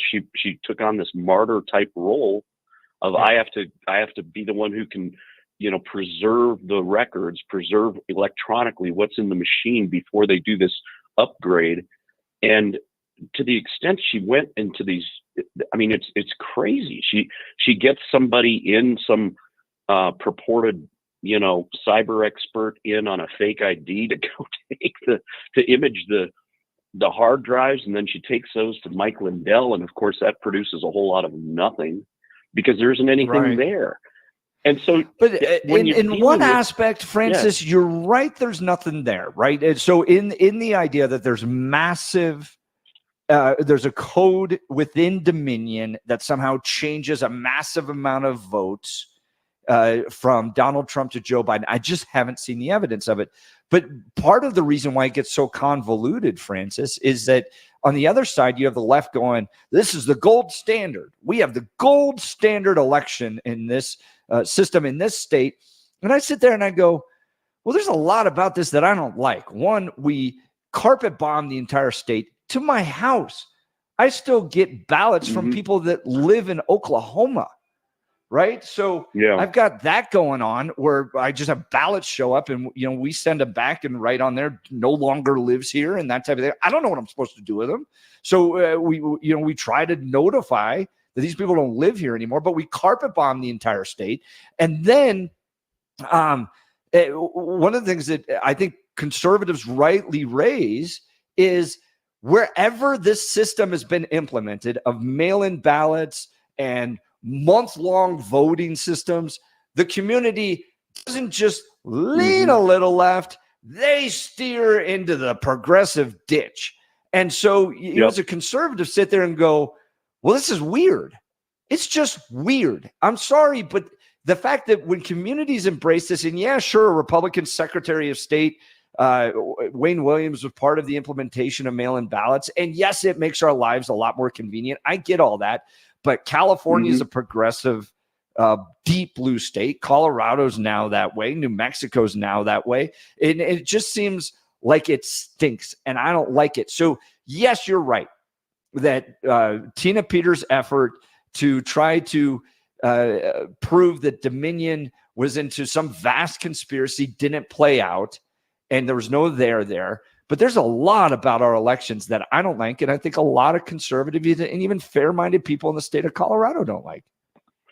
I don't disagree with you at all on that, and I think that's probably where the sulfur smell comes from. Is what has happened, I think, over the years is that it's become much, much, much easier and accessible to vote. And I think what happens then is you attract people who are more left-leaning, who probably wouldn't take the time, effort, to actually show up at a ballot location, a voting location and cast a ballot. But so that is in part, I think, why some of these states steer to the left. But it's a logical explanation for what's happened. I think that to go to the extent that Tina Peters did, and to wrap yourself around this conspiracy theory to that level is it's almost amazing to me. I mean, this lady is 68 years old and she's doing this. I mean, she knew she was violating laws, and she did it with this idea that I'm the only one who can save the day, and I'm the only one who can prove anything. And now she's just a victim of her own distorted view of the world. And I don't want her to look. I mean, I hope that they can do something with some sort of sentencing, or do some sort of I mean, I don't think that you should have a near septuagenarian rotting in jail. I think that, get her an ankle bracelet and get her work release after a year and something, but it's just because it's a shame. The trouble is too, though, she's never backed off of this nonsense. She's doubled down, and like all these people. And that's Francis, it's a really good point. And I pointed it out too. We've talked to attorneys that were around Trump in that 2020 effort. And those that kind of at a certain point said, look, there's just no there, kept their law licenses. They were, they weren't punished. It was those that just continued to press down and down and down and down that faced the real problems on this. Francis, great call. I really appreciate it. Man. Francis's line will be open 303-696-1971. Billy, we got Max in Loveland? Yes, sir. He's with us right now. Good morning, Max. Max, you're on the Jeff and Bill Show. Good morning. News Talk 710 KNUS. Good morning. Good morning. So I'm going to take the other tact. I think the poison is now in the system, and there's nobody that's going to trust anybody's software. I do safety systems. We don't trust our own software. And so typically I think they need to change your point. Here's what I'm interested in hearing. I don't think anybody knows how the system really works, except for a really small handful of people. That's why my proposal is that if we're going to spend the money and have systems that people actually may trust the outcome, you need 3 independent companies. Everybody does their own ballot scan. You compare the results, they're going to be statistically within some margin of error, because you'll find out that counting theory doesn't work. And then, you know what? You'd have if somebody's way off the deep end, then you would see it. That's interesting. That's a Max, really interesting idea. Go how ahead, would we Billy. pay for it? Because if you're talking about getting 3 different We're companies paying involved, tons of money.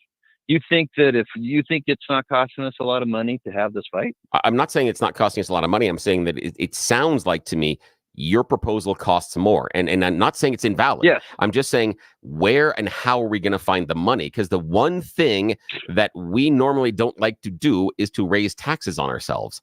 And the idea of someone in government finding and I'm using air quotes, wasteful spending.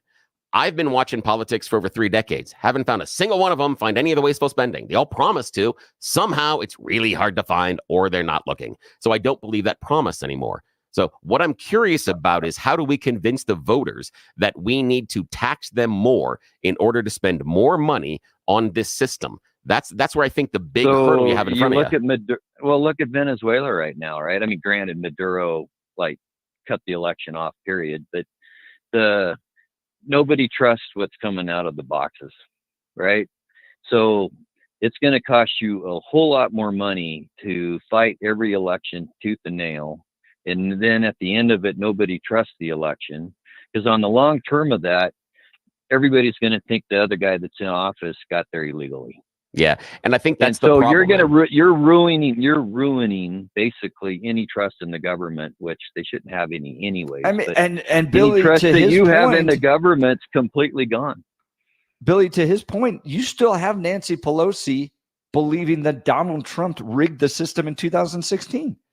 Again, so it just goes back and forth. Whoever loses is like, oh, it's the other guy who rigged the system. Well, here's the thing, though: is let's take Nancy Pelosi's actions and show them against Carrie Lake's actions. Those are 2 different approaches to what's going on. I'm not certain that Nancy Pelosi has filed a single lawsuit about a stolen election or a loss. No, but hang on a sec. My point there, Max, hang on a sec. My point is Carrie Lake has. And the other thing that I have is I understand, here's the thing, Max, I understand your idea of no, we can't trust the system. No, we can't. The problem is that's a narrative that has been sold by one political party. And it was sold hard after right before and then after the 2020 election based on the results, not based on showing any fraud. That should be an issue. We had more than 60 court cases. We had more than 250 audits. And most importantly, we had a news organization that instead of being able to show they were reporting or that the stories about fraud they were saying on air was true, cut a nearly $800 million check because of libel and defamation. So I understand you're saying we shouldn't trust them. The question I have for you, Max, though, is, isn't it like since 2019, we've had one party say you can't trust it. The one thing we don't have is the proof. So even though you spout that, there is a significant population now that doesn't believe the election results. That's what I said, yeah. They are not going to believe those election results. I've done audits before. That was not an audit. There were two forensic audits, and there were actual audits that were done. There was a hand count that was done here in Colorado, and it did prove it. And there were two actual wasn't mucked with. I would agree with you. Colorado probably wasn't mucked with. They didn't. So now it's an excuse. They're all fraudulent, but now I'm it's just saying that. I'm just saying that I don't. If you really want to fix the system, which that really needs to be done, you're going to have to spend some money having like independent verifiers and checkers. Well, the thing is, we do did after the election. Systems in my company. We don't trust our own software.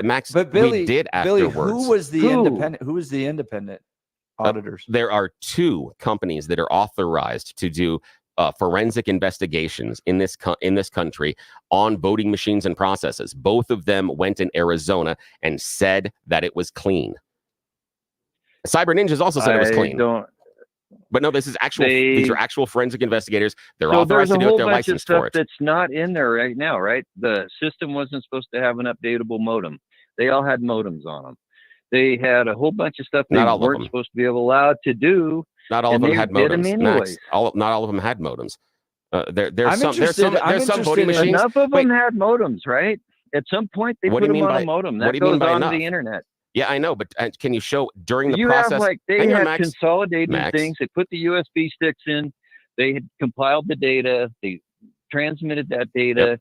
At any point in that system, they could have done a random bit flip Yep, they could have. And change. And do you know what would have happened, Max? And you know, Max, you're a computer guy. You know exactly what would have happened. The number you have in like the office here in Colorado would have been different than what you did and the number that you sent. So when the number that was here is the total, and then it's sent, and the number on the other end is different, and they do compare those numbers. They did it on the send side. They did it on the send side. They didn't do it. But we'd see it then, Max. We'd see it then, man. How the voting Billy, systems work. Billy, Yes, they Max, recompile. Billy. They didn't have a. Yes, they don't you'd have see a it. track between the sensor that was picking up the ballots, and then their consolidated sensor that was at the remote locations, then gets transmitted up. They didn't have. But the count, Max, the count is done. The count between this and this. Max, you're assuming. Max, you're assuming the count is transmitted. The count is done and then transmitted. So the total number That's what of the I count. just said. Yeah. So the number here would be different than the number on the other end after transmission. That would be incredibly easy to see. No, incredibly easy. A fifth grader could see it. Remote end. They did it on the remote end, not on the end of the Max, consolidation. hang on. But here's the thing: is they do the count, and your premise is now after the count, when they send it, someone gets in because now it's on the internet and changes the numbers. We would have the number before it was sent, and then we'd have the number after. We'd see the change. I said they did it on before they sent it. How? That's How do what they do I it in the said. machine? Because you'd see it on the paper side of the ledger. You can't get it. I'll be honest, Max, this you can't entire get. You debate, cannot get which into I'm the getting out of the computer side of it. details I on understand. This is why, but I know I'm sorry, but during this election fraud thing, people talk about what you did. I went and looked at some of the patents for these machines to try to figure out some of the things that goes on. It's a double entry accounting system. When the ballot is entered, it goes two different pathways that do not talk to each other. One is electronic, one is paper. If what is Max is saying is people got in surreptitiously through a modem that was left on, if they did a change, we would see it on the paper side as well. Never saw it. That's the issue. That's why it's a double entry accounting system that has a paper and electronic, because of exactly this issue, Max. They thought about it before they made the system. That's how it works. You'd see it. So when did they paper count these? I mean, when did they go through a whole The machine counts them. The machine counts them, and there are two different brains. Machine counts them. Yes, and they're not connected to each other. I think that you can spoof it. You think so, but you don't know, smarter man. than me. What do I know? No. All I did is I went and I looked at it, I'm man. engineer. No, I'm not saying you're a dumb engineer. I went and looked. I looked at the system. I looked at the system and asked about the actual system. You have a lot of computer experience. I'm not discounting that. I'm talking about how the system inside the machine works, because I had to have these conversations. So I looked at how the machine worked. I went and asked the questions. Sorry. Yes. Oh, I'm sorry too, but I'm like, I think that that's where they changed it. I will just be saying, if you're not going to win this battle because it's already done. People don't trust the system. It is completely toast. So, Bill, that's the point I want to get to. I want to get to the question. Hold on. Ever again. Yeah, because of a lie that was told. I want to ask this question, okay? So this is a bipartisan States United Democracy Center. 2024, 60% of Republicans have confidence that their votes will be counted accurately, 59% of independents, and 85% of Democrats. So you have 15% of Democrats don't. You have 41% of independents, and you have 40% of Republicans that do not believe their votes will be counted accurately. Billy, is the message to them, get over it? No, the message to them is you're lied to, and you don't believe it. I mean, again, basically get over it. Yeah, well, Maxie, That's what you just said. Well, I don't think that I can accept that. Okay, that's fine. And But are you I going to don't vote? think that we should accept that. Hey, Max, are you going to vote? The people, yes. Okay, then why? You just said it was fraudulent. Why are you going to vote? Why would you bother? If you don't trust it, why are you bothering? Well, there's lower level places where they probably See, the thing is, won't. The thing is, Max, I don't care about Max, you do trust it because you're going to vote. If you didn't trust No, it, you I don't wouldn't trust vote. it, but I'm going to vote You wouldn't anyways. vote. You wouldn't vote if you didn't trust it, my friend. You just wouldn't. If you have any inkling that your vote will count, you made an excuse. You said, oh, I'm going to go to another level or a lower level where I don't think they're going to mess with it. See, you still think the vote's going to count. You wouldn't vote if you didn't think it would count. That's the problem in your logic count here. On the lower levels, my vote in Colorado is not going to count for anyways because Trump's not going to win. But I'm going to vote anyways. Yeah. And I will say that nobody trusts the system. And just like Bill just said, or not Bill, the other one just said, Jeff, there's 40% of the population that doesn't trust the system. So you think that we're going to have a continuing democracy if nobody trusts the system? No, I agree with you. No, not at all. But the thing is that the majority of the voters could believe that Bigfoot is going to come and eat their children. Doesn't mean it's going to happen or true. Just because someone says something in a poll doesn't make it a fact. We could in a poll. Perception's reality sometimes. Sometimes, I'm yes, but here's the sorry, thing: perception. You're making an argument that is not going to hold water in 20 years. That's fine, The but long I'm sorry, term but I'm is arguing reality. if you want a democracy in 20 years, you're going to have to change the system, or no one's going to believe the vote. Yeah, and which if group they don't and which believe the organization? vote, why would I obey any laws? Yeah, and who told you the vote is screwy? The guy Nancy that Pelosi. didn't accept the guy that didn't accept the results last time. He's the guy that told you it was fraudulent and stolen. Well, the guy that stole it last and time. then the Democrats, like Gore, told us the vote was screwy. Florida fixed their frickin' No, Gore came out. Gore came out Then- and said Gore came out after Florida and after the Supreme Court decision. Yep. He My acquiesced. favorite argument is, did it. well, they all and then believe later he that said the he really election was didn't screwy, but they count. didn't sue but on he it. did. Okay. We got Yeah. guys, we're that just is a out of different. time. That's a different level. Yeah. Max, I appreciate the call. Yeah, thanks, Thank Max. you Call so back in, much. man. That was fun. That was really fun. 303-696-1971. Look, summer is the time to feel and look your best, and we're getting close to the end of it. But I'm not talking about your abs or tan. Guys, I'm talking about your hair. Restore that bald spot, reverse your receding hairline, or add volume to thinning during Advanced Hair's once yearly summer savings event. Advanced Hair's simple one-day treatment begins to regrow your own natural hair the very next day, and they can guarantee your new hair will grow. There's absolutely no one I trust more than Dr. Tanya Pauls and her team at Advanced Hair. Take advantage of your flexible summer calendar and get the most hair for your dollar. Advanced Hair's summer sales event is on for a limited time, so get the details and schedule your free consultation today. Look, I've had family members get their hair done, and it brought back youthfulness to them. It brought back energy, improved their dating life, especially later in life. 720-459-HAIR. One-day treatment, life-changing results with Advanced Hair. Your new hair is guaranteed to grow. Check out the incredible before and afters and take advantage of their best offer ever. That's 720-459-HAIR or advancedhair.com. That's advancedhair.com. We'll continue with your calls and texts. You're listening to The Jeff and Bill Show. News Talk 710 KNUS.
Welcome back to the Jeff and Bill Show. As you can imagine, the Tina Peters verdict is spurring a lot of conversation about the integrity of our elections. We're going back to the phone lines. Let's go to Barbara DeHaan. She's a candidate for House District 1 here in Colorado as a state lawmaker. Barbara, thanks so much for being on the Jeff and Bill Show. What are your thoughts? Good morning. Hello. Thank you. I'm running for Southwest Denver, and I do feel our elections are full of fraud. Just my limited knowledge of computers and the one at my home, I know they are fraud. People can hack into them. People can use them. I really feel sorry for Tina. I hope they're very nice to her and give her a lighter sentence. It just isn't fair. I watched her. I watched him all the time that they were. She was there at the trial. Anyway, they never give anyone a chance to show fraud, so people think it's okay. Yeah. Hey, Barbara. They always cut them off. I appreciate that, Barbara. Here's the thing: is that Fox News had the opportunity to show all the fraud in the world, and they demurred. They instead cut a giant check to Dominion, and that was the opportunity. If there's any court case, any place that was the perfect time to roll out all the fraud, it would be Fox News, who was supposed to be covering the fraud. The question, though, Barb, that I have for you is, if the elections are fraudulent, why then do you make the choice to run for office?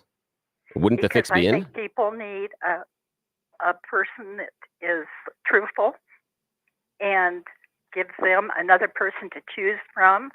In Colorado, it's very difficult because it's mainly Democratic, but I think we all need a person other than a Democrat to choose from. Well, and you have quite a Democrat that's your opponent, Javier Mabry. And so people may not know Javier because he's been hidden a little bit behind Tim Hernandez and Elizabeth Epps, but he's next on the list of about as crazy progressive as you can get. He's a Berkeley lawyer, and he's going to be one running the crazy show down there now that Timmy Epps are out of office. Well, Barbara DeHaan, thanks so much for joining our show. We appreciate it. Good luck. All right. Thanks, Barbara. Let's go to Tom in Arapahoe County. Tom, you're on the Jeff and Bill Show, News Talk 710 KNUS. Good morning. Hey guys, this is the first time I've heard your show. It sounds okay so far. Hey, we'll ruin it in a minute. Don't worry. All right. I sort of agree with the last caller, but I also wanted to ask, just clarify, I don't trust the elections and I am going to vote. And I think I have the answer why, because I'm always hopeful that something will change and between now and maybe this coming election or maybe the next, that assures that we get more fair elections. I guess. Well, Tom, here's the deal, and this is a mistake, and I made it last election. And I think Donald Trump recognizes this, and Charlie Kirk recognizes this, is that the way the Democrats have skewed the game is in their favor. Because why wouldn't you, right? You'd do that. So you got to fight by their rules. If they're going to do mass ballot harvesting operations and carpet bomb the entire state with mail-in ballots, well, you can't just do same-day voter show up on election day. You got to fight the way they fight. You have to you have to get out there and register people to vote. You've got to get out there and look. If every church became a legal ballot harvesting operation, then you'd have real questions from the Democrats about ballot harvesting. Right. Tom, I appreciate the call. I have another comment just about the adjudication. First I heard it was 50 cases, then I hear it's 60 cases, but in all those cases, I've never heard any adjudication or verdicts. I mean, they were all either thrown out as not having standing or some court technicality. I don't. Billy, you looked into this. Do you want to respond real quick? Yeah, Tom. Thanks, Tom. What it basically did was a number of them were thrown out for lack of standing. A lot of the other ones were thrown out from lack of proof. You have a pretrial hearing because it's a waste of the court's time to run everything through the court if you don't have anything up front to make sure the lawsuit goes forward. And time again, the people that walked in didn't have anything. Rudy Giuliani famously in some of the court cases in Georgia said, well, we don't have any proof, we have theories. That was his argument in the pretrial when it got dismissed. Same thing here as far as Fox News. Fox News is an excellent example that if all of the proof out there that we assume is there, Tom, Fox News can walk in there and place it on the table. And they never once in that court case ever argued truth. That's important if you think that the election was stolen. But I appreciate you listening the first time, Tom, and I appreciate you listening, man. Give us a call anytime. I hope you have a good day. That was cool. Look, you know who wins in courtrooms, though? Oh, I Dan know Caplis and Dan Caplis Law. I've known Dan for well over a decade. This guy's pro-life, pro-America, pro-family. That matters because who you choose to represent you in an injury case says a lot about you to everyone involved in the case. Look, he's the son of a police officer, a former seminarian who has dedicated the last 40 years of his life to helping people who are hurt in serious motor vehicle crashes, and he gets it done. He's believed to be the only lawyer in Colorado history to win 5 straight multi-million-dollar verdicts in Colorado crash cases. Dan is also believed to have won the largest truck crash verdict in Colorado history. He's so trusted. He's the official law firm partner of the Denver Nuggets and the Colorado Avalanche. Dan Caplis Law, a serious firm for serious cases, but not just reserved for the rich and wealthy. Dan Caplis accepts righteous injury cases on a percentage fee basis so that he can represent good people from all walks of life without regard to ability to pay. If you need Dan's help, give him a call, 303-770-5551. Even if you're not hurt right now, put his number in your phone, 303-770-5551, or hit dancaplisLaw.com. That's Dan, CAPLIS law.com. We'll continue with the Jeff and Bill Show. News Talk 710 KNUS.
I want to thank our guest today, Representative Ryan Armagost, joining us to break some news that the House Republicans are launching a Second Amendment caucus down at the state capitol to fight back against misinformation on the Second Amendment and defend your Second Amendment rights. He joined us in the 6 o'clock hour. Jennifer Schubert-Aiken gave us a sneak peek into the Freedom Conference that the Steamboat Institute is putting on just after the DNC, which is taking place up in Beaver Creek. So you can have a nice cleansing of the palate up there after the kind of wild DNC, which is going to take place next week, which I'm going to be at, Billy. I know you Can we are. tell You'll our be meeting listeners again. that? Yeah, no, I I think we've been my intentional video on this. died off here. So That's you're always just going to positive. have to look at Billy here. Oh, Internet don't do issues. that. That's awful. That's not the way to end the show. That's not what we should do. Yeah, you're going to go playing with our friends in Chicago. That's going to be That's interesting. right. I'm going to be broadcasting from the Salem studios in Chicago and then heading down to the DNC. That's going to be and cool. then in the evenings, we'll provide live commentary of the DNC speeches as the radical communists try to take over our country. I can't wait to see. What I'm really curious about is the level of protests. I've been reading things about, the pro-Hamas protesters trying to really organize because they are, as everybody's been saying, taking inspiration from previous, Billy, DNC in Chicago. Do you know who has a primary today? Is Ilhan Omar. No. Yes. Ooh, we could be one more down. She won her primary by only 2,500 votes last time. Yeah. Same guy running against her. The squad could be down another one. It could be, and for good cause. They've done some stupid things, and that's okay. Hold them accountable. Jimmy Sengenberger also joined us. So if you missed all of this, go to 710knus.com to download the podcast. We'll be back tomorrow. You're listening to the Jeff and Bill Show. News Talk 710 KNUS. Have a good day.